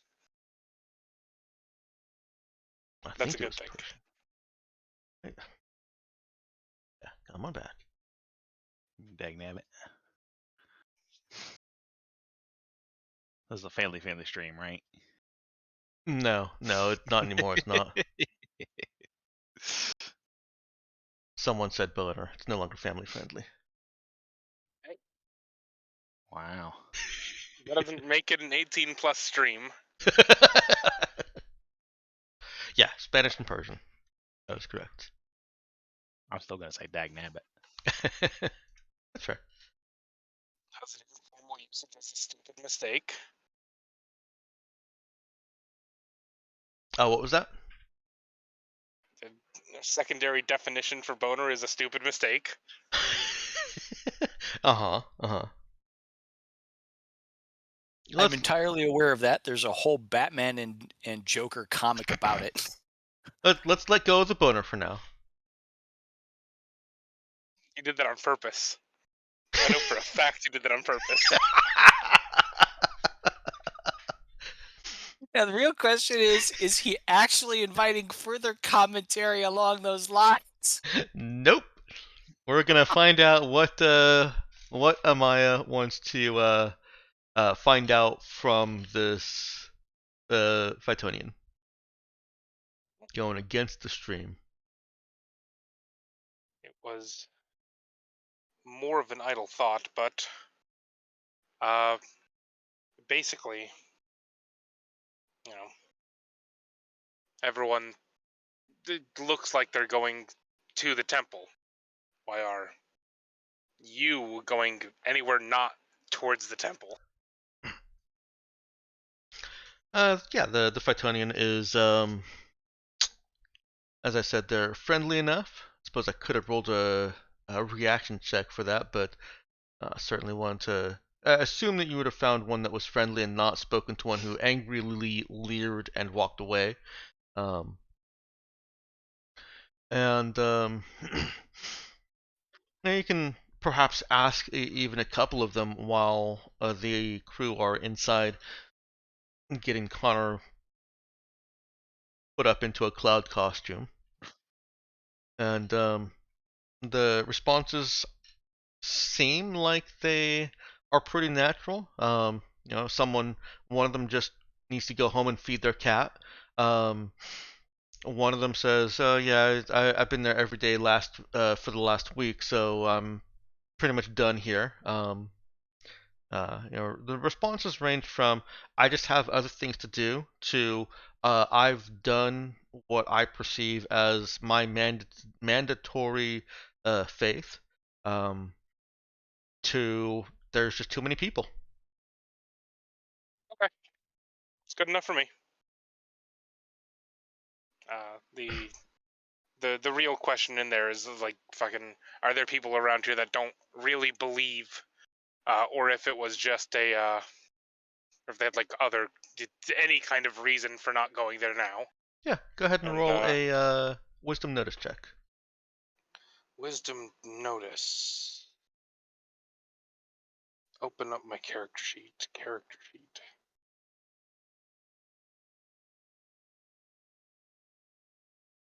Notice with wisdom. Per the usual. Unless you There we can go. 11. justify a different one. Yeah, actually, there's an undercurrent from some people. Amaya would have had to spend a little bit more time out here, and at that point, Riley has joined her. Um, Riley didn't really like being in the spirit store. It was Them. weird, according to her. Joined them. Either works. Yeah. Oh, those are Nox's pronouns. I'm sorry. That's okay. Well, you're also right. Nox had noted that Amaya is both she, her, and they, them pronouns.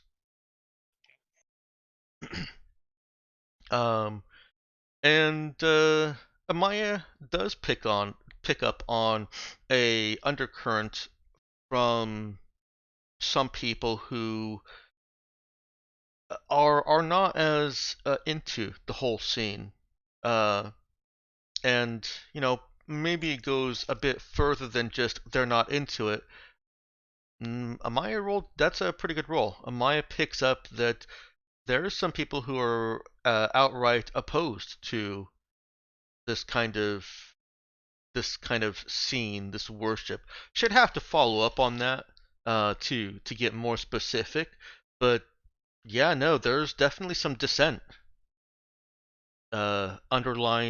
underneath this atmosphere of group celebration, groupalee, as one might call it.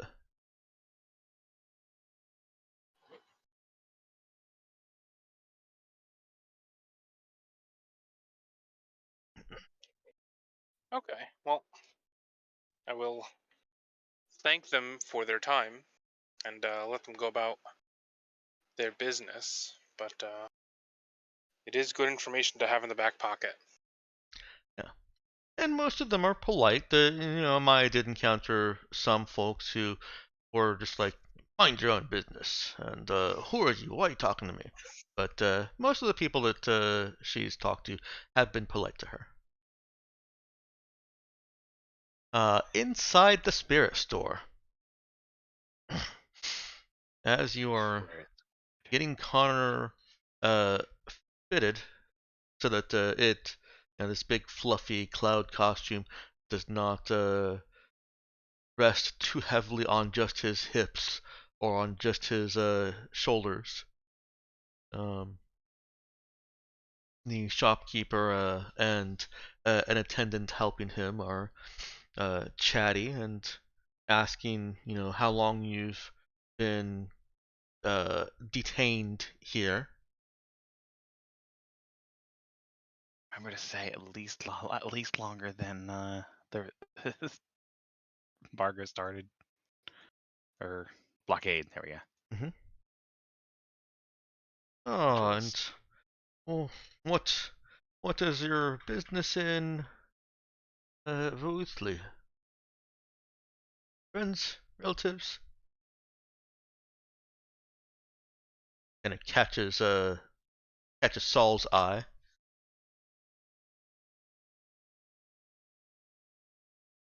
Oogie gestures at how they're outfitting Connor in the cloud costume. Pilgrimage, friend. We're here to witness the miracle. Didn't somebody say he shouldn't call it a miracle? Well, here we are. Here we are. Who said that? When did somebody say that? I don't actually know. Well, that gets a positive response from the store owner and the attendant helping him fit Connor. And he asks if you've been a celebrant of the strange thread for a long time. Not nearly long enough.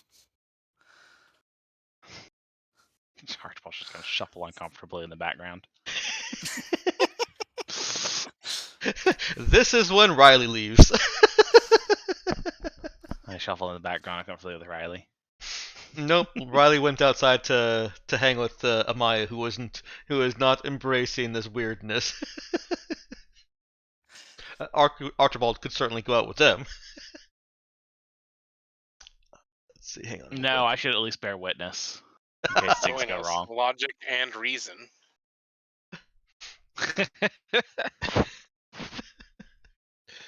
No, I'll This is- stay in here this and be is the diligence. classic salesman technique of telling your mark what they want to hear. But is that really what they want to hear? Is the problem? Have you done enough market research? No.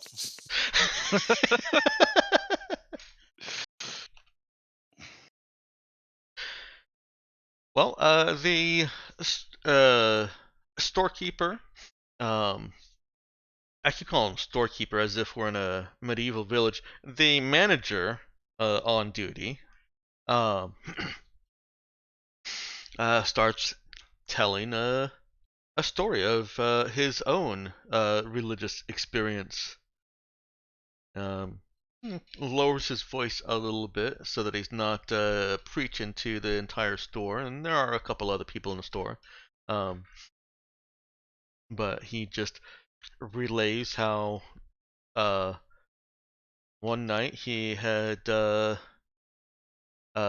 taken in a little bit more of the whisper in darkness than the church recommends for service, and was gazing up at the stars from his roof, which is safe. They all have flat roofs here. And the stars shaped into a skull, and he saw that as a sign that the end of times is nigh. That it's not that the stars being shaped like a skull means anything, except that skull is how humans recognize death, and so it was more of a message to him.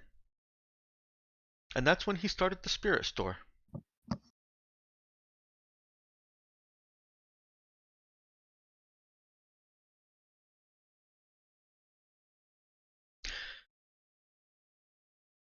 Did everyone die?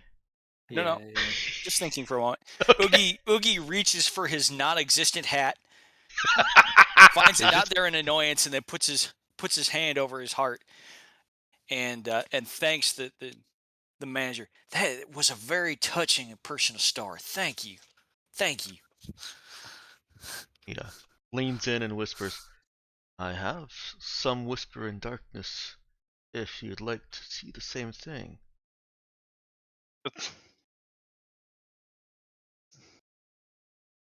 He glances around to make sure that Marcus is not in earshot. I think I'll pass on that. I'd like to witness it first with my own two eyes first. Of course. Yes. And this one claps Connor on the shoulder. You'll fit right in. So are you guys going for the fancy reflective material? The Emperor's Strange Threads. He does have some designer cloud outfits in the Emperor's Strange Threads. Or are you just kind of going with, yeah, it looks like a cloud? Yeah, I just feel like you should really stick away from the Emperor's Strange Threads. If you have any level of, non-expositionism in you.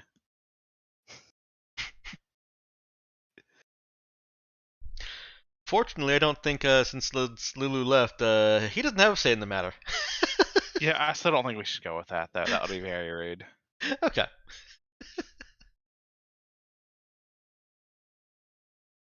All right.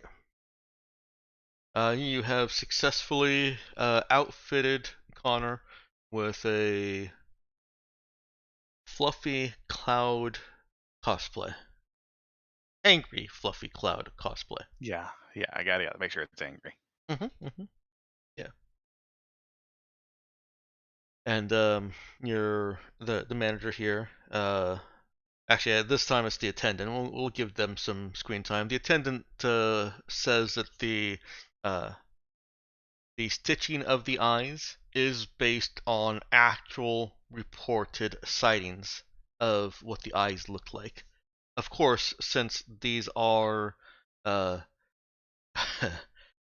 these are beings from beyond our world, no pictures have been taken, nothing has been recorded, but some very keen artists have put to pen what they've seen with their own eyes. And these are exactly what you'll see in the cloud.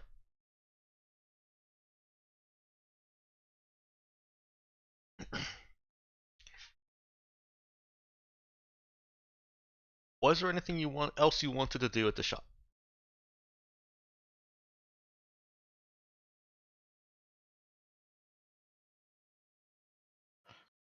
No, I Nah. think I'm done here.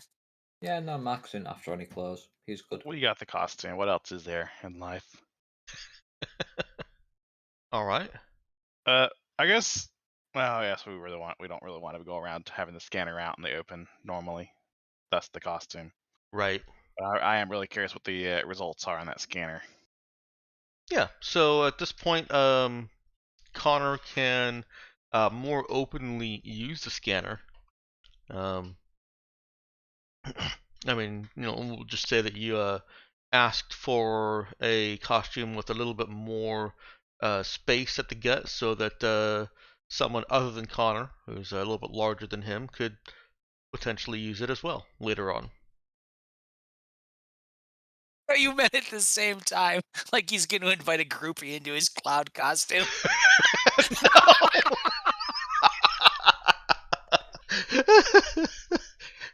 But I mean, how are baby clouds made? So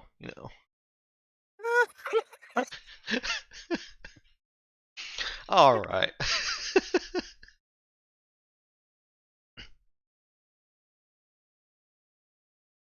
I'm gonna pull up Marcus's or Connor's sheet.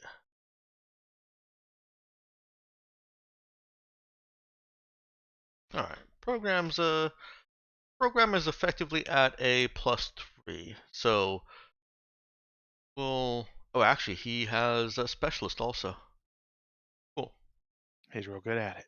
He is real good at it. I'm just gonna roll it now.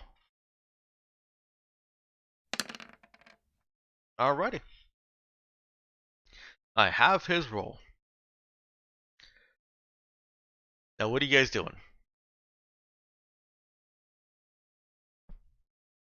Well, I think the plan is to get as close to the temple as we normally can, and then if that's not close enough for the survey scanner, then we'll have to reassess and figure out how to get Connor and the scanner even closer.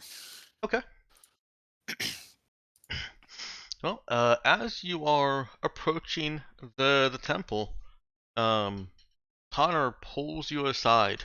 He stops. You guys, you're still not at the temple, but you've walked down several city blocks towards it in that direction, and he tells you through the cloud costume that magically erases his accent. That he is he has already seen presence of the infraworld. From the We're quite a ways entity away still, folk, right? or more the individual Vegas. He Yeah. Or from the costume, is he being influenced by the costume? yeah, he says that it's hard to pinpoint exactly with things that are moving around like this, and him, not being terribly skilled immediately with the scanner. He still has to get used to it a bit, but he thinks it was just somebody walking past. Huh. Well, that was one of my thoughts. Is that's going to be frequent. Yeah. Just waiting for the ping. So Ping. but there was no one that really stood out to us, right? About Mm-mm. that. Nope. Not even any police crossing past you. How interesting. And possibly concerning. Maybe we should try to avoid, since we have Saul with us, maybe we should. Well, I mean, what are the odds that you Saul first, though, right? Famous last words.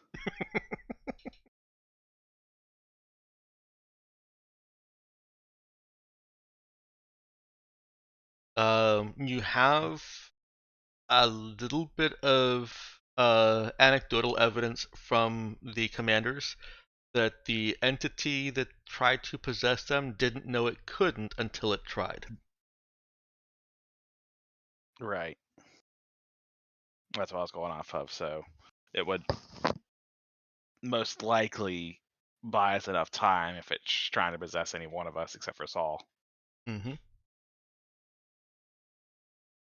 Um, Connor says that it's not the kind of entity like Riley has. It's the free-floating kind. Yeah, the kind that can really just go around and possess anyone Mm-hmm. against their will. No bueno.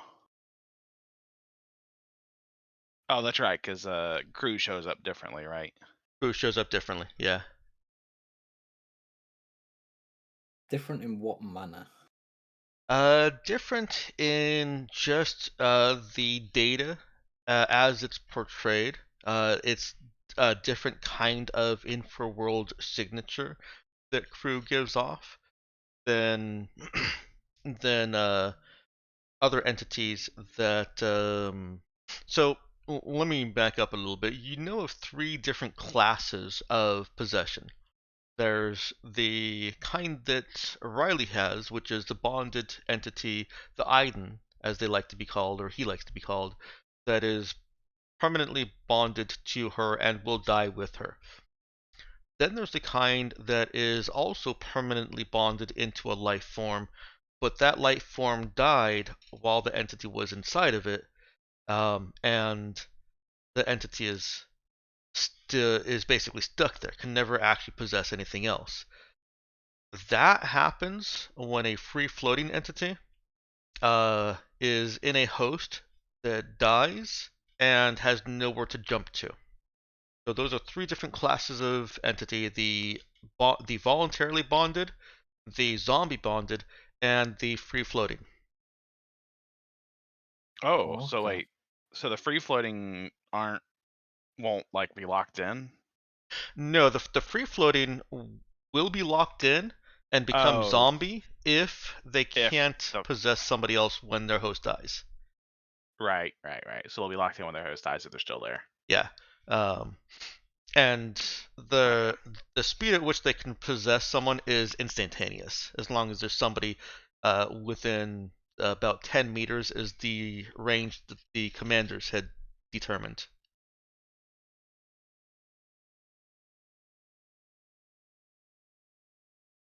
So did that answer your question, Ben, or confuse things? Yeah, it kind of explains it, yeah. Okay, I'll take kind of.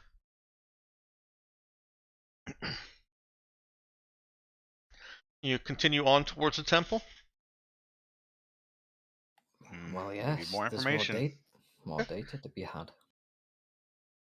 As you cross the final city block towards the temple, you can already see that, well, all those people that have been coming here are coming to join a crowd that is already very much present. Uh, there are celebrants organized in pockets past what appears to be a police cordon. They're alternately dressed in fluffy storm cosplay.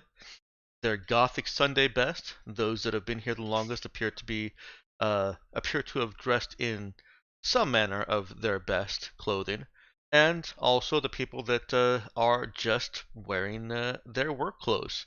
Um, they're more the minority, but they're here also. Um, you see tents and well, clouds of some kind of smoke coming out of those tents. Marcus knows what's going on in there.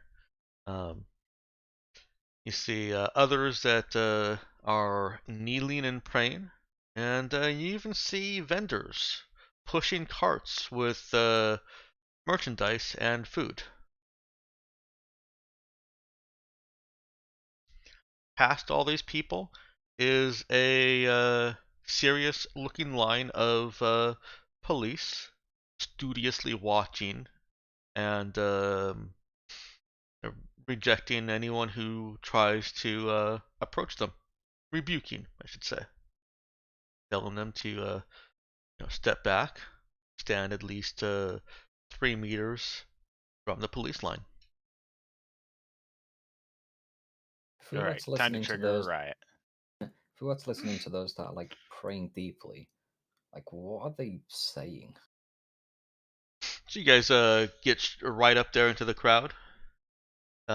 Well, Yeah, you would have to if you want to hear what yeah, they're yeah. praying. Yeah, Max is curious to see what like people are praying about, like what they're They're praying hoping for for in a oblivion. way. So it's gonna be doubly difficult for Marcus. He's using a Tamil translator torque, right? Yeah. Okay. I actually think that you guys could easily have those on your ship. You knew where you were coming, and so that's equipment that you can just have if you need it. Effectively something from the ship locker. Yeah. Um, and it's still difficult for the torque to translate it because it is in chanting, sing-songy, and lightly spoken prayer. There's some ye olde wording that the translator torque has difficulty with, but the general gist that Marcus can get without stepping on anyone or otherwise making any kind of skill check to get closer is that they're reciting a prayer that invites the excuse me, invites the consuming storm and supplicates themselves, their love, and their world to the never after.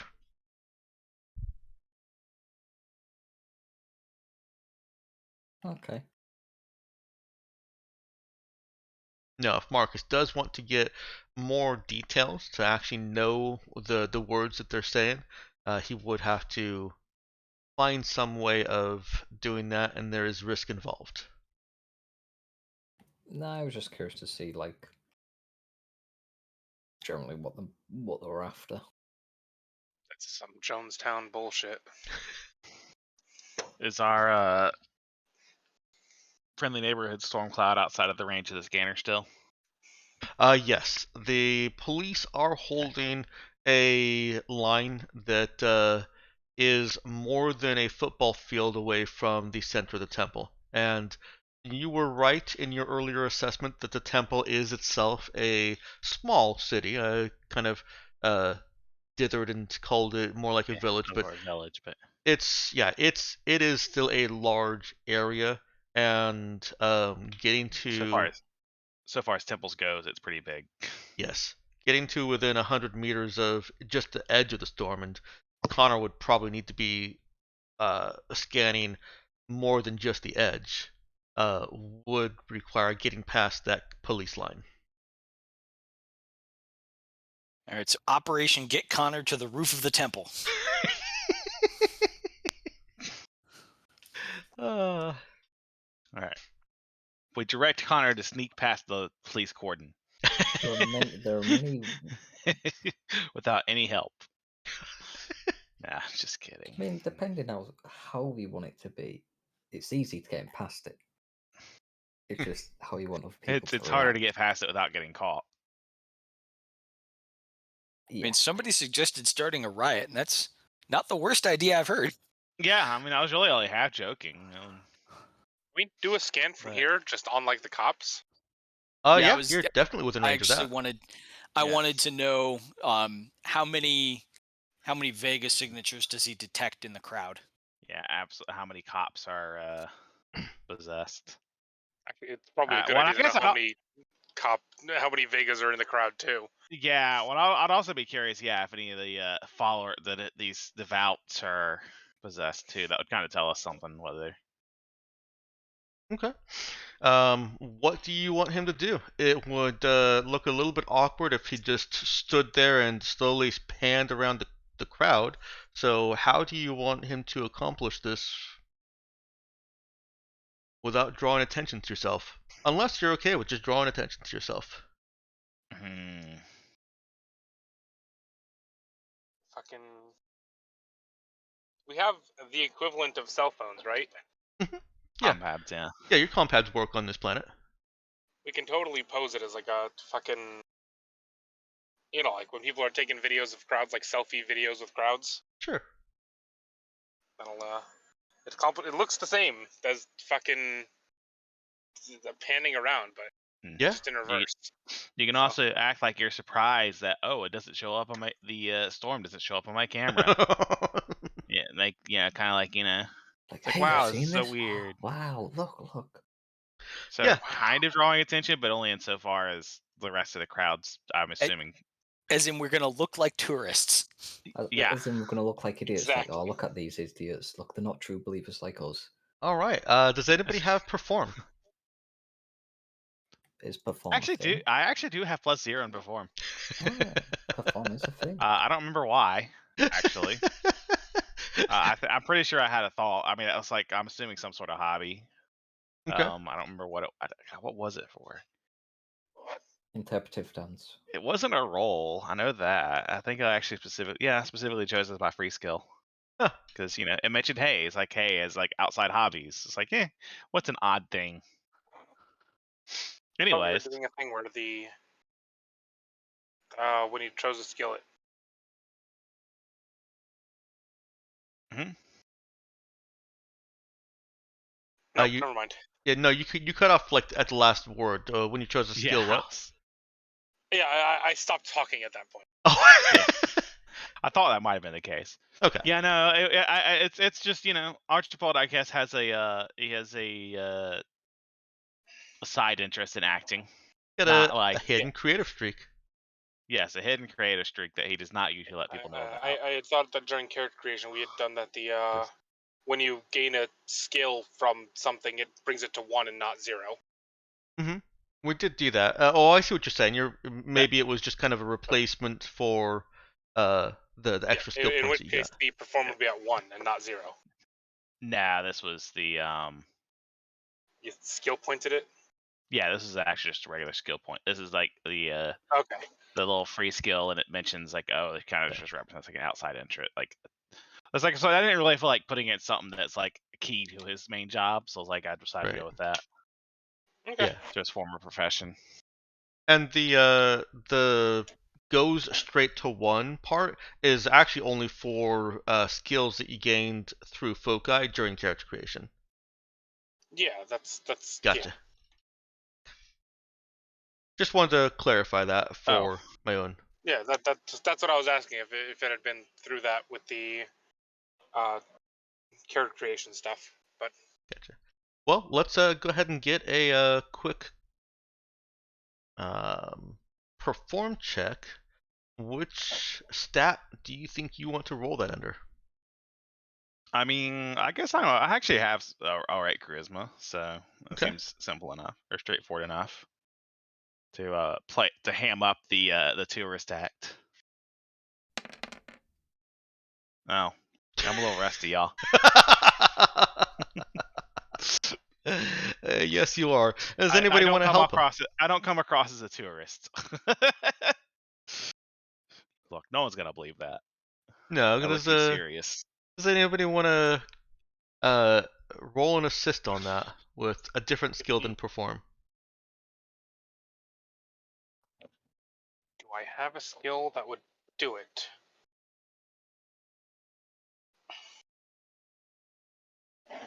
Apart from doing this. Nah, don't matter. No? Something survive. No. How No, to survive as a tourist no, in a hostile city. No. Marcus was going to try and get people to, come together for a group photo and to get someone to hold the camera to take the selfie for us all. Okay. Do we need to do a panning thing? Yeah, well, sure.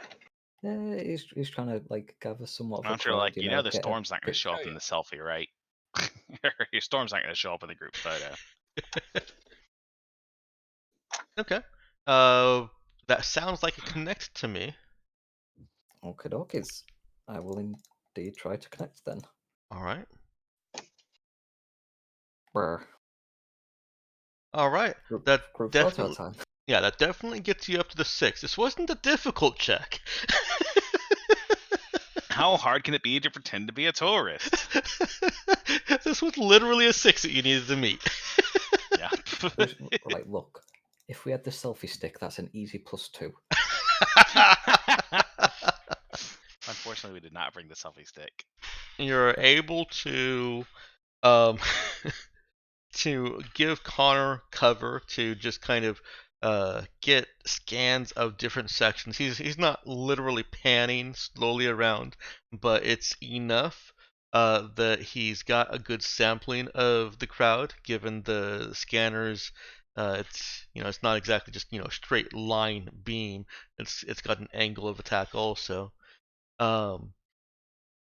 And able to do this without drawing unwanted attention. You've drawn attention, but you have not drawn unwanted attention of, hey, what are those people, those outsiders actually doing? And the results are, I don't know Lulu's character well enough to say whether he would consider this disturbing or not, but they may be disturbing to some. Off. I'm assuming there's a lot. There are a lot of police that are possessed. Shock horror. About 1 in 4 is possessed. Oh, that's less than I thought. I'd say that's right on the money. There I mean, that's are more than I want to deal with. there are some people possessed in the crowd, but not a huge amount of them. Not nearly the same scale as the police. There's maybe 1 in 100 people from the crowd are possessed. Now, given that there are thousands of people here, that's also still a lot. Yeah. I'm kind of curious whether the ones in the crowd are does something seem off about them, like they're acting like essentially undercover police, or It wouldn't be hard to track one of them down and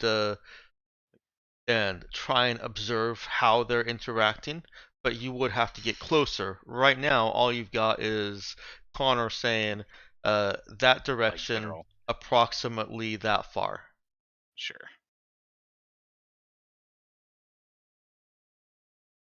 So that is an option available to you.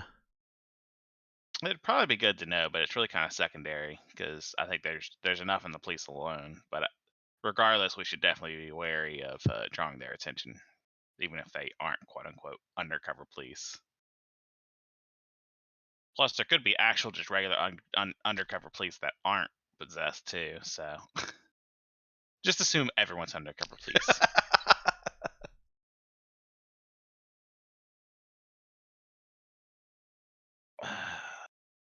In any which case, for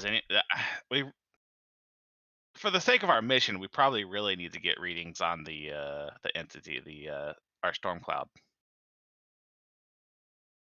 So I think the next step would be figuring out how to get closer to it. Anyone? Yeah, know I that think is? we've pretty conclusively determined that combat is not going to be an option here. No. I mean, I can get you up there. It'll just be very obvious. That being said, may I suggest combat? insofar as Uh-huh. we set up some kind of improvised explosive to draw police away from the line.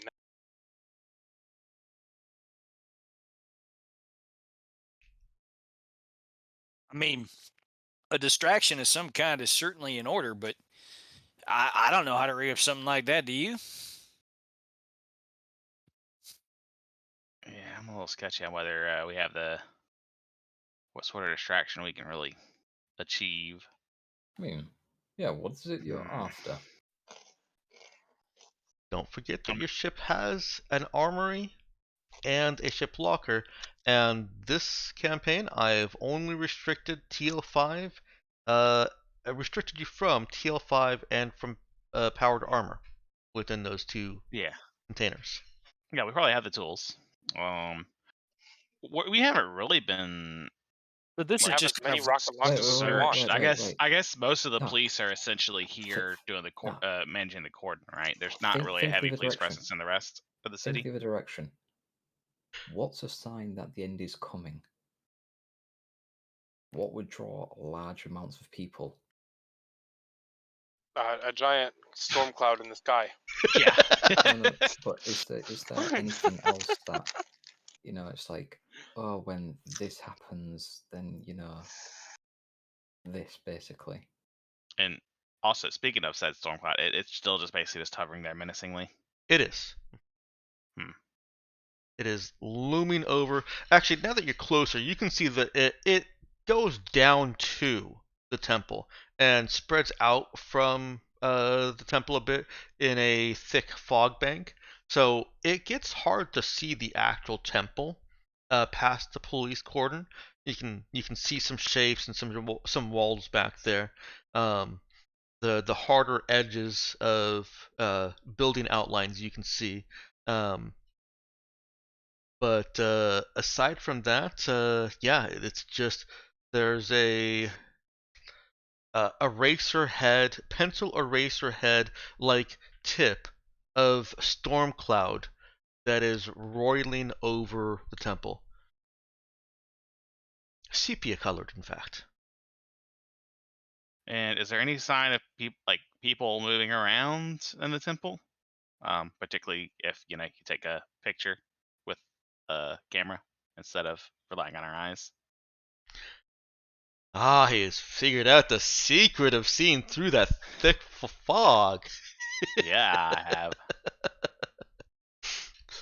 Um, you don't immediately see signs of people walking around past the fog or inside the fog. With what little you can get, again, without drawing unwanted attention. Yeah. I mean, obviously, I'm just still going wow, dang! I was like, how's it not show up on the camera? Mm-hmm. just like each time being surprised that it doesn't show up on the camera. Maybe if I change this thing, it'll show up. No, maybe this one. No, this one will help. No, it's definitely this one. Maybe if I apply this filter, it'll show up. Use the cat ears filter. Use the cat ears filter. Yeah. So we were talking a moment ago about how we have an armory and the ship's locker. That would involve going back and probably coming back to the site tomorrow. Yeah, well, we're not in any specific hurry. Like a couple days is not actually that huge a deal for us. I also did last session note that if you guys rent vehicles or buy vehicles for that matter, getting back to your ship is a 10 to 15 minute process, if even that. Yeah, 9 kilometers isn't that much. It's No. it's a bit of a hike, but not hard to drive. Mm-hmm. I mean, How 10 prevalent is camping kilometers. on this planet? Like, would it be weird using that excuse that we're just off going camping? Just I mean, 10 kilometers is literally just like even if you're going at a slower pace, a 30-minute run. Yeah, I can't think of any reason why camping would be uncommon, or more uncommon. It would be Yeah. uncommon-ish because of the general city-like nature of the Phytonians, but Mhm. even in the deepest New York City, you still got people that will go to the outskirts of New York and go camping. Okay, just just thinking of our cover like while we're leaving town in that direction, Yeah, kind of deal. that would 'Cause they that should. would not draw attention. Okay, cool. So yeah, it seems like we should rent a vehicle. Just in general, just because we have been walking all day through town. I don't know what. Well, I mean, I guess how's the public how's the public transit system in the city? It's adequate. It's not great, but it'll get you places. But not to our ship. Oh no, absolutely not. That would be really weird if it did.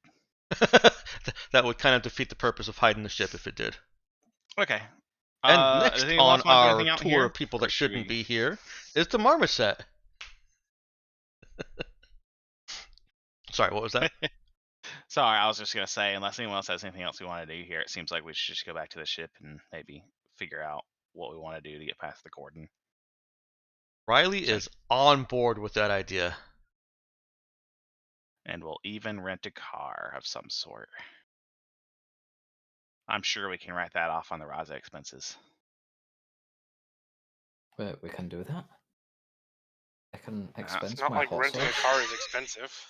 I don't see why we couldn't expense things. Oh no. Why did you tell Marcus that? I know. All this. What is this marketing. recreation expense you submitted, Marcus? It's supporting local freelance pharmaceutical suppliers. That's what it is. Look, that's going to be up to. Chat up the local government. Look, I'm not going to try to explain that one for Marcus. That's up to Marcus to convince them to reimburse for that expense. But, That's not yeah. my problem. But yeah, I reckon it's a good idea just to get some kind of transport and then just head on back. Well, it's not far distance, 9 kilometers. But yes, let's just head on back. Okay. Doesn't sound like there's anybody disagreeing with this plan. And Riley is so excited about it that she's actually grabbed onto Archibald's sleeve and is trying to pull him away from the temple. I think that's fine. I like the. By the way, just to confirm, the crowd at the temple is not. It's not like any angry demonstrations. It's not like a powder keg ready to kick off, right? No. Even though it's a lot of people. No, Okay. it doesn't look like it's a powder keg ready to go off. The people I'm not that sure about Amaya found who were dissenting, they don't appear to be causing any kind of trouble specifically. Right. So I'm not sure about I'm not sure about riot as a plan. All right. Out of That's why we character, scare them I'm off with explosions. I heard explosions from Nux. What was that, Tulare? out of character. I'm still confused about something. I mean, obviously, understanding that we're doing an infraworld style investigation here, but why did Riley have to be here for this? Riley is your protection against the infraworld. Riley is like possession. crew more specifically can destroy infraworld beings. But at no point has she offered that crew could destroy this infraworld being. Okay. All right. So she's not here for the investigation part of this. She's here for our protection. She's mostly here for your protection, yeah. Okay. All right. That's what I was And- confused about. I kept waiting like, what are we supposed to do with Riley in this? She doesn't want to be here. No, I'm pretty sure I saw in the mission briefing we're supposed to chuck her at the Minokinetic. Yeah, she's like the sacrifice we're bringing, right? To bring the loop into Throwing fruition. her into Mordor. Yeah, Which she's is here not to complete simply- the loop. No, she's the one ring that you have to throw into a smog. I can't remember. Under smog. Mount Doom. I don't think that Mount one's Doom. right. Okay, Doom. that's right. Smog is the dragon from The Hobbit. I remember that. That was the name I remembered, and I knew it was a dragon, but I still said that. And then when they kicked him out of the Lonely Mountain, he moved to Los Angeles. As every failed actor does. No, it's just known for its smog. I got it. Unfortunately, I got it after I said what I said, so I just wanted to hope nobody would notice.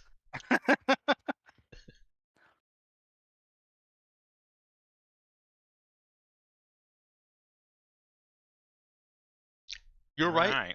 It's not expensive to rent vehicles. Are you trying to get a vehicle that will fit all 7 of you, or do you want to get 2 vehicles, or, as Saul might recommend, motorcycles? Oh, hoverbikes. I don't think motorcycles are.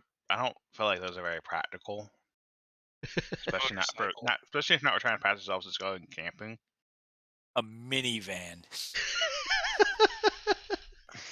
We do have Riley with us. A minivan wouldn't be out of place. An entire 18-wheeler. Oh.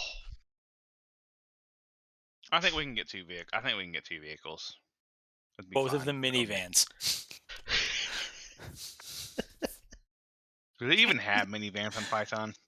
They do have minivans on Python, yeah. If we're going camping, wouldn't we want something like a Jeep? That is a traditional not camping necessarily. vehicle. But it's traditional, Myakin. It's on all the commercials. Is it? It's the most camping vehicle of them all. Have you never seen Have you never seen one of those cargo containers on top of a minivan? I mean, come on.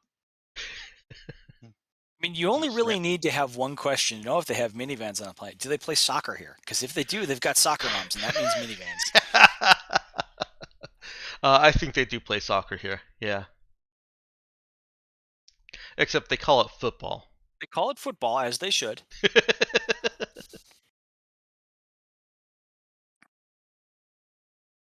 Okay. Yes. Renting a vehicle is. I don't even really want to. Oh, I just found it. It's 15 credits a day. All right. So. Yeah, don't worry, we'll expense it. Okay, that sounds fine to me. And I'm sure Zoe will approve it. Right? Of course. Yeah, I'm not too concerned about the nitty gritty little costs. I only told you that the cafe costs 10 credits because I just kind of wanted to establish a baseline. 10 credits for 7 people to eat is, these people live decently.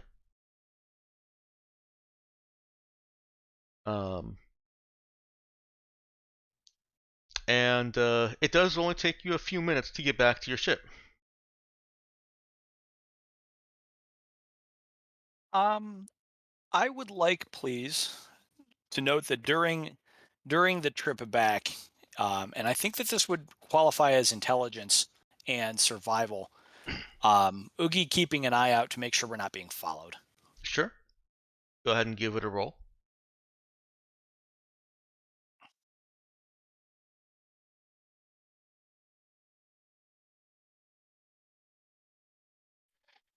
Oogie is not aware that we are not being followed. May I help or also make a check on that? Or does Oogie believe we're being followed? You can also make a check on that. Thank you. You don't want to trust Oogie's snake eyes? Snake eyes. It's a very windy road. Oh dear. Neither of you find any signs that you are being followed.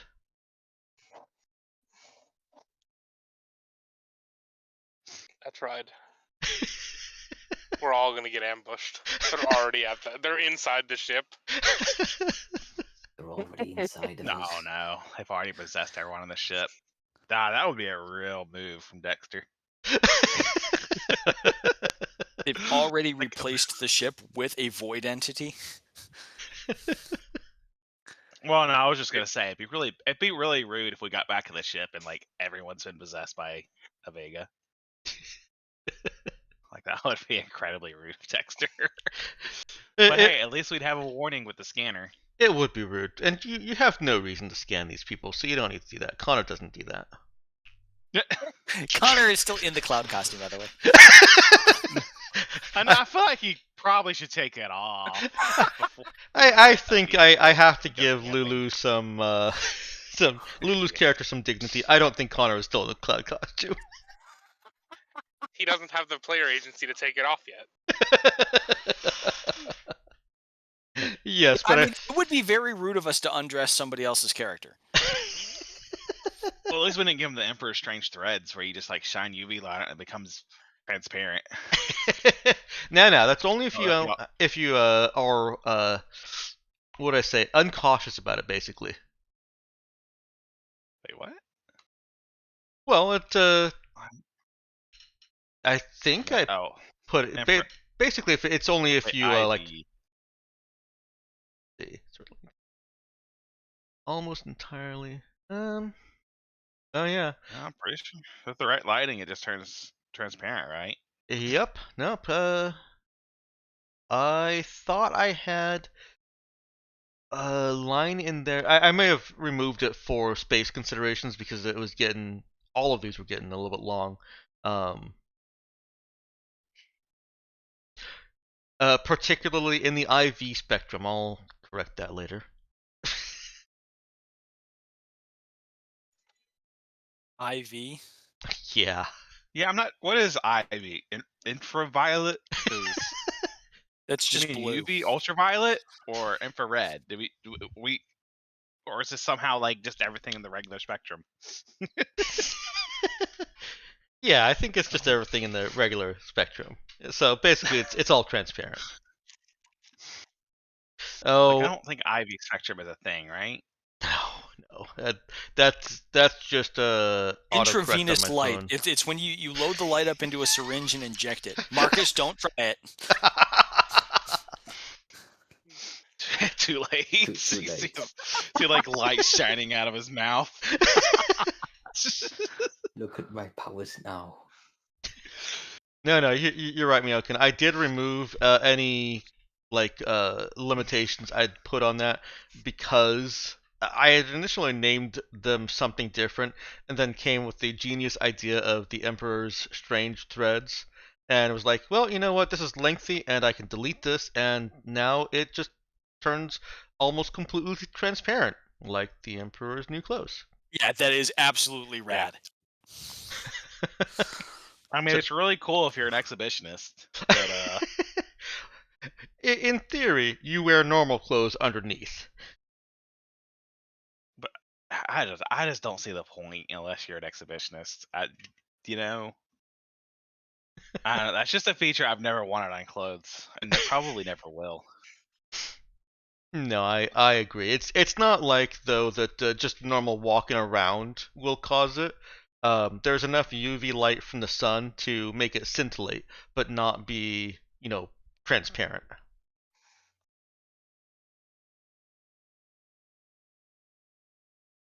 I imagine that it's an absolute hit at raves Oh, where you've got yeah. like where you've got like a costume underneath it Uh-huh. that Oh, you cut out, Tuler. underneath it that can be selectively revealed. Uh-huh. Yeah. Or like you have lights on underneath it that are not UV lights, so that when it becomes transparent in some parts, like basically a Tron outfit underneath it. Oh, that is rad. I like it. Yeah. All right. Anyways, no, Connor does not wear it back to the ship. It's hot and it's uncomfortable, and he's not going to sit in a van for 15 minutes with it. But you guys That's make it back to the ship.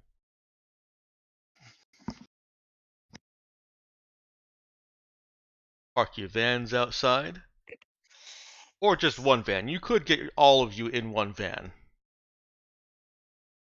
Maybe we should get a van and a jeep. Maybe that's what we should have done. You can do that. Well, let's just say that you did that. We'll get Van and a a motorcycle. van jeep. A If we get a motorcycle with a motorcycle, I'm sidecar. totally rocking a motorcycle. So, I have a question here. How obvious do we want to make it that we want to scan that cloud? I Because think not obvious at all. okay, that's fine. Man, my thought is we don't want them to know that we were ever here.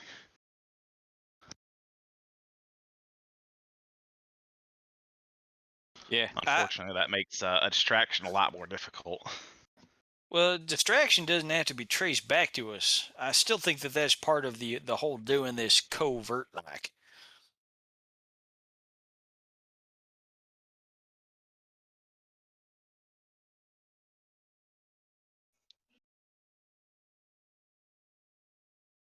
Unrepentant murder is still on the table.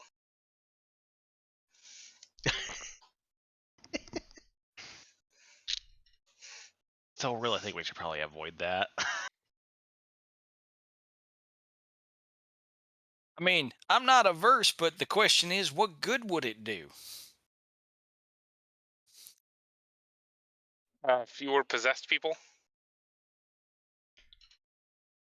I mean, yeah, but there's a lot of them, and if word gets out that we're targeting them, then that's going to spawn an inquiry. Is this conversation all happening in the open, or are you guys taking it to are you holding a private conversation? Back in the ship at least, yeah. Okay. All right. So then Riley is still there, and you can't kill a possessed person and kill the Vega. We'll just hop. Well, unless you kill them before they hop. And then I suppose they're not really Give them dead. the But opportunity to hop.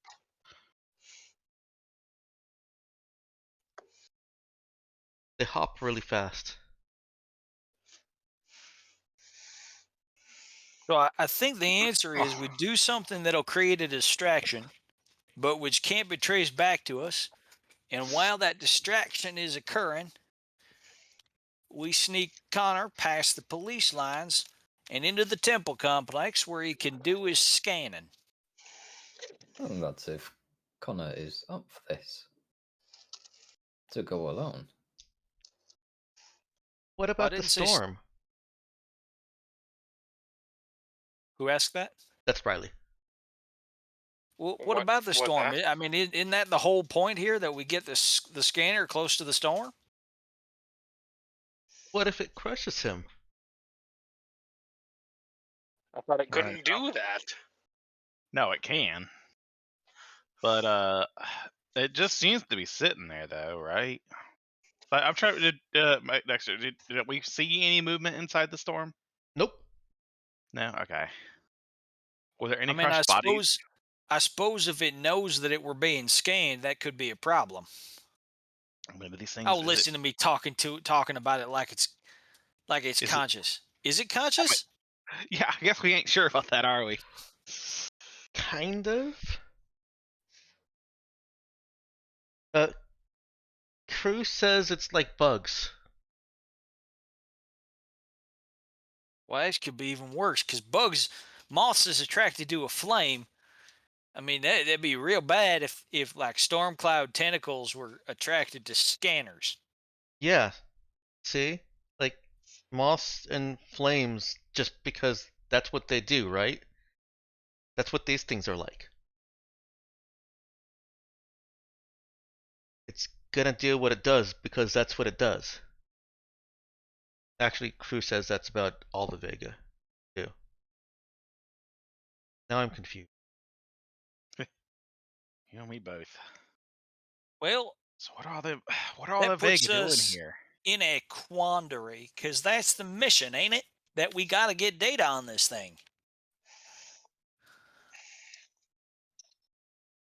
And I don't suppose crew can do anything about it crushing, huh? Uh, oh, he can. Yeah. Who says he can protect Connor or, well, us? Ah, it doesn't seem right to send you in there with him there. I mean, what kind of crushing does it enact on a person? Uh, I don't know. The only Menokinetics I've seen have been people with guns and acting out, killing something. You keep saying crushing. Can you expand on what you mean by that? No, I don't know.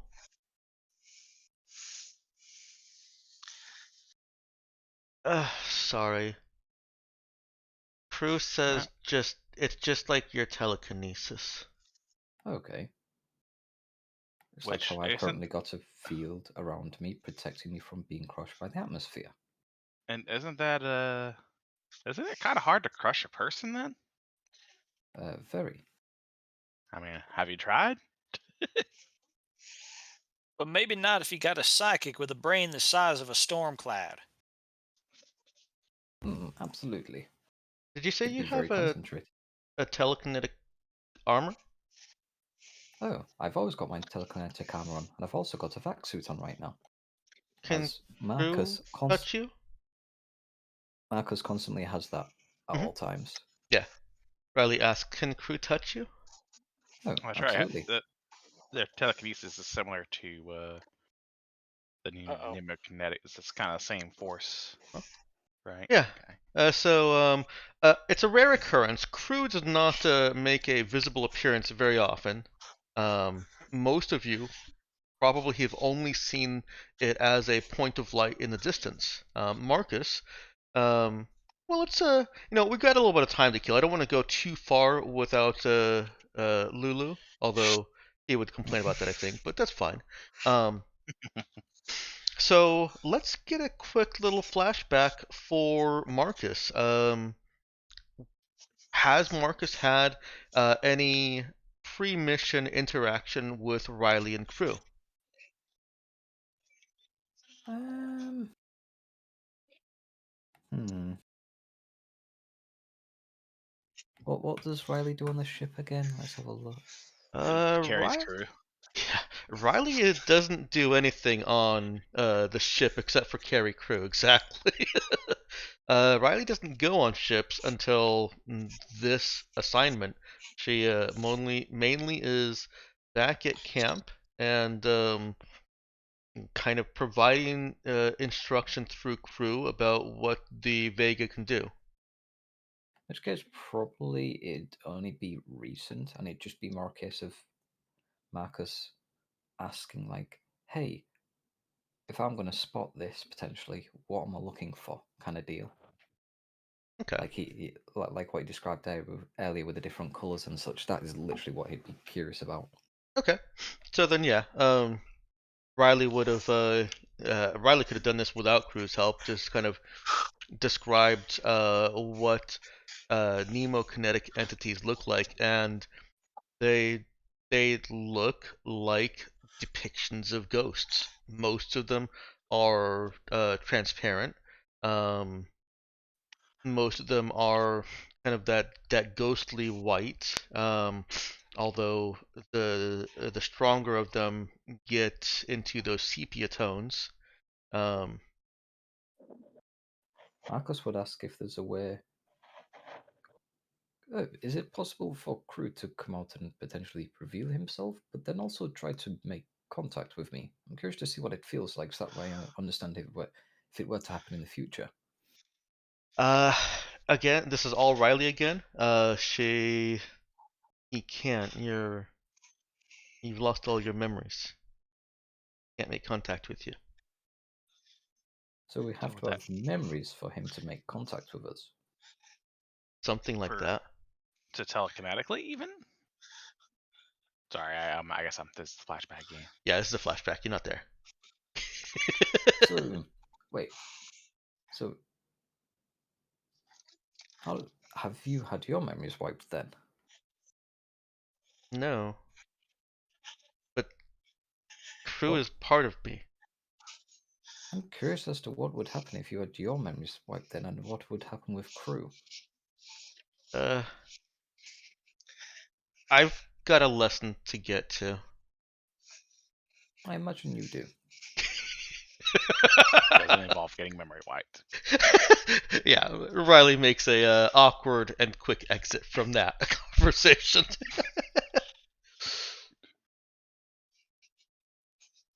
So coming back here, Riley has just asked if Crew can make contact, and Absolutely. so you all see a ball of light, like it escapes from within Riley, and What color? is What color? white, Oh, they're Light. golden. with a little bit of bluish tint to it. And it hovers in the air. The absolute most observant of you can barely notice there's a little bit of a wafting, trailing thread of light that connects Crew with Riley. It is not a straight line connection. It is like a lazy string drifting in water. Yeah, that's how I was imagining it. Thread in water, basically. Okay. Um, and the ball of light drifts over towards Marcus. And then Riley says, "Yeah, that'll protect you." Oh, which one? Max is going to release the pressure field, so it'll only be the armor. So I've removed the vac suit and I've just got the armor now, technically. Can he do it now? Yeah, it's basically the same. It says that you're covered in energy. And just to make 100% sure, remove TK armor, put on pressure field. Just want to be 100% sure. Yeah, it's still the same. In which case, I can protect us then. It's not Wait. perfect. He could still hit you, but it's But not make full contact. How about me? Just is this a whole mind wipe thing, or is this is telekinesis? No. Crew could, and real quick, let me look over here. Oh God, Crew could smash me and kill me. Crew's thought about it, but nah, he won't. Yeah, Crew says you're easy. Oh, thanks, Crew. Crew can't.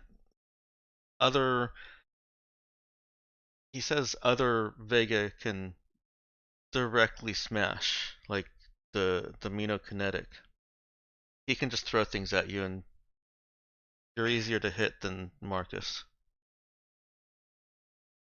By way of demonstration, Should we teach Marcus how to use the scanner, at least enough to collect the data? does anybody Oh, have any small, whoa, loose whoa, objects whoa. on their person? Probably. Yes, hot sauce. I've No, got sorry, void sauce. palm pad, binoculars. Pressure field affects 6 people, so Yeah, I mean that works. they could Oh, protect yeah. all of us. I guess that's true. If that actually was working. Yep. Yeah, no. Actually, I guess we should test. Sauce. We should test that if you expand that over to me and see if it's the same thing, or if it's just you being telekinetic. Yeah. Let's give it a try. I'll activate for everyone. Commits for scene. And actually, I have to backtrack because I've just found my notes. Not for the team. The pressure field did not actually protect. Okay, Okay. I thought that was a little odd. Yeah, no, I had to find it elsewhere in my notes. Sorry about that. So It is only the keep it telekinetic armored. armory. Okay. So Oh. pressure field only No. commits effort until you reclaim it. Except if it's for multiple. If it's for multiple, it's for the scene. Is it multiple for okay? If it's multiple for the scene, then it's nothing if you're using it on yourself. Correct. It's But free wait. for you only. No, I still commit You don't effort. even use effort on Well, it. Nope. Let's. I'm making a GM ruling here because there is some ambiguity in the wording, and it did have to reach a Kevin Crawford interpretation. But what Knox is saying is the conclusion that we came to. Using pressure field on yourself does not require you to commit effort. Shielding other people requires you to commit effort for the scene, and it goes away as well as the protection goes away at the end of the scene unless you keep that effort committed. In which case you can keep them shielded for as long as you keep it committed. Oh, okay. In which It's case, it's okay. all kinds of awkward wording in that thing, but that's what I we mean, wrote it down to. I'll have a free permanent fact suit. Yeah. that's In not which free. case, You paid for it. Opportunity cost. yeah. So Well, yes, well, Riley has confirmed. You've confirmed that the telekinetic armory offers you some protection. She's quick to remind that it is not perfect protection. It's not complete protection. don't worry. In life, you'll find out not everything is 99% effective. Crew is.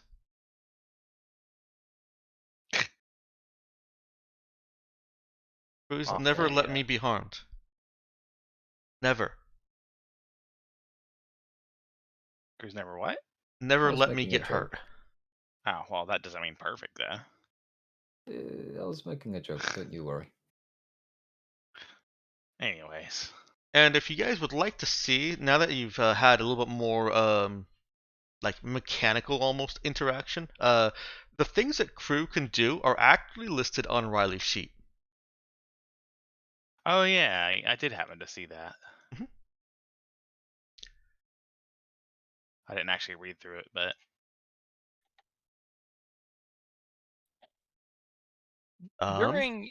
During this whole exchange, Oogie has been just kind of watching as Riley interacts with the adults and responds to the prods and the try this and all of that in her exchange with as the intermediary for crew. And he speaks up. I don't feel entirely right about dragging a kid into this with us. I mean, even if it's more dangerous for us, and even if that's why she's here, it just don't sit right. right, I don't think we send her in. It looks like Marcus has protection. Sounds I like mean, I volunteer Marcus. even if somebody else has to go with Marcus, I don't reckon we take. I don't reckon we take Riley with us. Riley, unless you want to go, I won't stop you. But you seem mighty uncomfortable out there. I want you guys to get hurt. But That'll be fine. Like I said, we just proved Marcus is well, somewhat safer. That's not perfect. she looks conflicted. Nothing is. That's very brave of you, kid. But there's something I learned back on Camiego is that there's too many kids in this world that don't get a chance to grow up right. And I would feel at odds if I were part and parcel of doing that to another kid. Well, Uki evokes a half repressed warm smile, like the kind of a smile that's not used to getting this kind of compliment when he calls her brave. I'm going with you. All right, well, Well, that's choice then. proud of that too. Well, I suppose that means we can bring more people with us.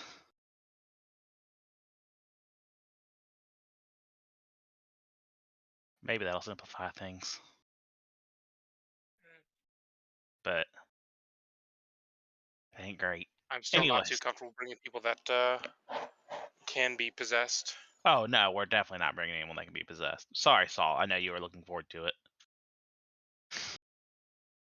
I think that's why they sent me.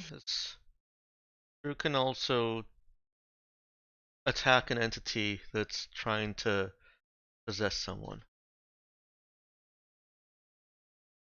That'll take up some of his resources, or some of his well, I don't want to say effort specifically, but take out some of his strength to be shielding someone from being possessed, right? No, that's easy. It's just like tackling someone.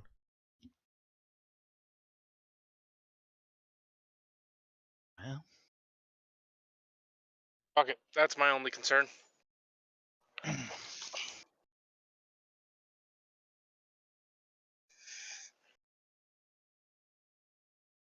So, I guess we need to figure out what our distraction is then. and I'll actually add that to. I forgot to add that to the list of little abilities that are shown for Riley. It's basically like so Nox and Meowk, and you may recall when the entity was trying to possess Charlie, you were able to ward it off with well-timed laser shots.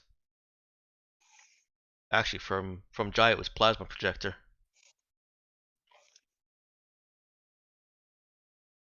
You recall that? Somewhat. Okay. That's basically what it is. Is just a quick snap attack. It is going to take an action, but it'll eat Riley's main action to snap attack essentially, and have crew tackle the would-be possessor.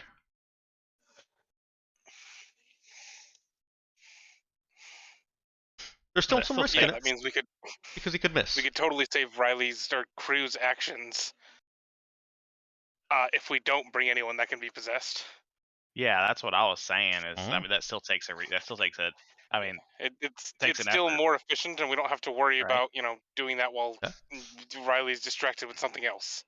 We're talking about the shield allies, right? Yeah. Okay, that's definitely fair consideration. This all being said, for a distraction, I'm just gonna quickly grab a demo charge out of the armory. Explosives. Right. You can just say explosives, but how do you apply the explosives as a distraction? Like, it's just it ain't quite that simple. Simple enough. I don't think it is Cause simple panic, enough. run in while they're distracted. Do a scan. But how does that keep them from seeing us running in there?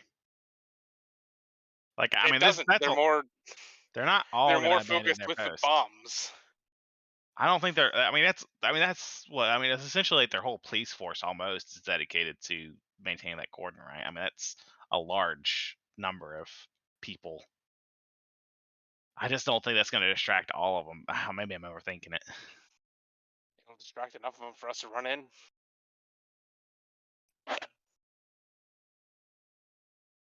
And also, we want to make sure the explosive doesn't, kill people that ain't deserving. I mean, what take if the charge? The explosive yield is straight up.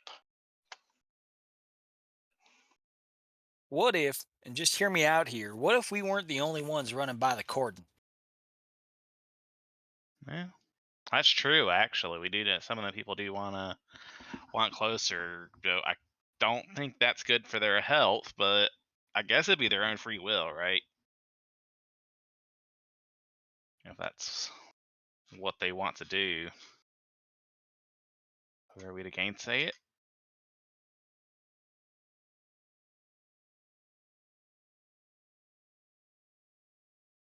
This Yeah. sounds like something that we could leave to planning over the course of the next week. I agree.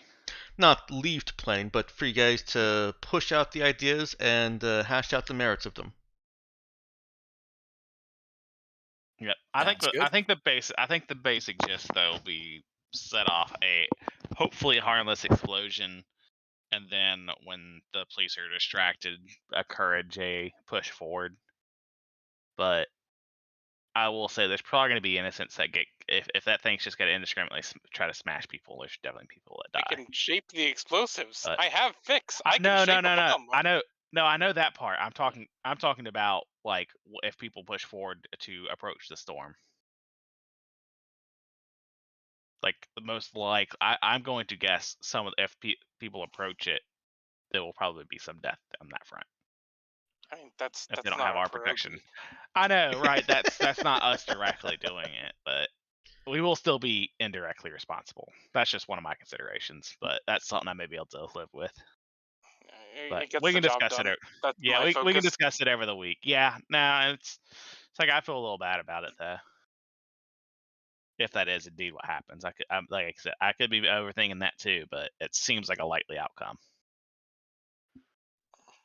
All right. Before we go into review, let's go ahead and get that hello self from Tulair. The rest of you are off the hook for the week, but Oh, thank goodness. um, the deadline for y'all is quickly approaching because I want another hello self next week. So you can also fight about who's being put on the spot next week. Oh, I also finished mine last night. I'm good to go. Okay, fantastic. So we'll But get you you should next save it week, for next Knox. week. Yeah, there we go. Yeah, I just don't want to be first. Are we ready? Yeah, go right ahead. I'm not ready. So the events of today's mission and Oogie's sudden paternal feelings towards Riley uh, made him think back to something that he had left for himself in his recording. Howdy, Oogie. That's you, by the way. Oogie Tromar. They said I had to write this for you, 'cause you ain't gonna remember nothing after this QED procedure. Here's what you ought to know. First, you volunteered for this. No lies, no coercion. These Raza folks say this procedure's like a vaccine against some alien mind control, which is why they do it. That don't really matter. You did this to forget about your lousy past. The less I say about it, the happier you'll be.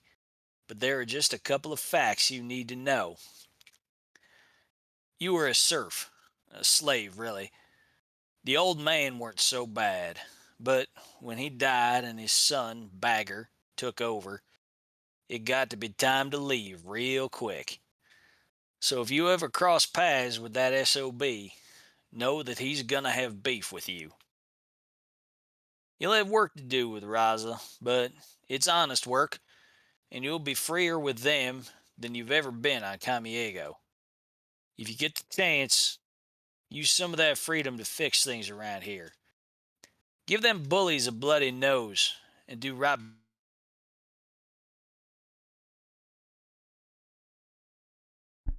Tulair, gonna have you skip back a little bit. We lost you at give them bullies a bloody nose. Oh, I didn't. Give Oh. them bullies a bloody nose and do right by your people, especially Park. I wish I weren't leaving them behind, but they wouldn't be able to keep up. They deserve better, and I can give them right now. You deserve better too. So you get to forget this hell and start fresh. Maybe be a hero. Do something worth doing. It's a good deal. Do us proud.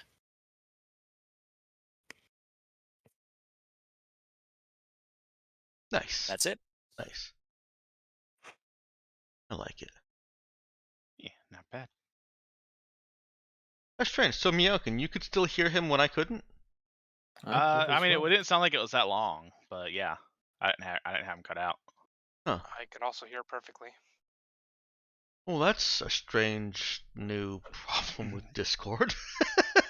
Yeah, it's probably a one-off.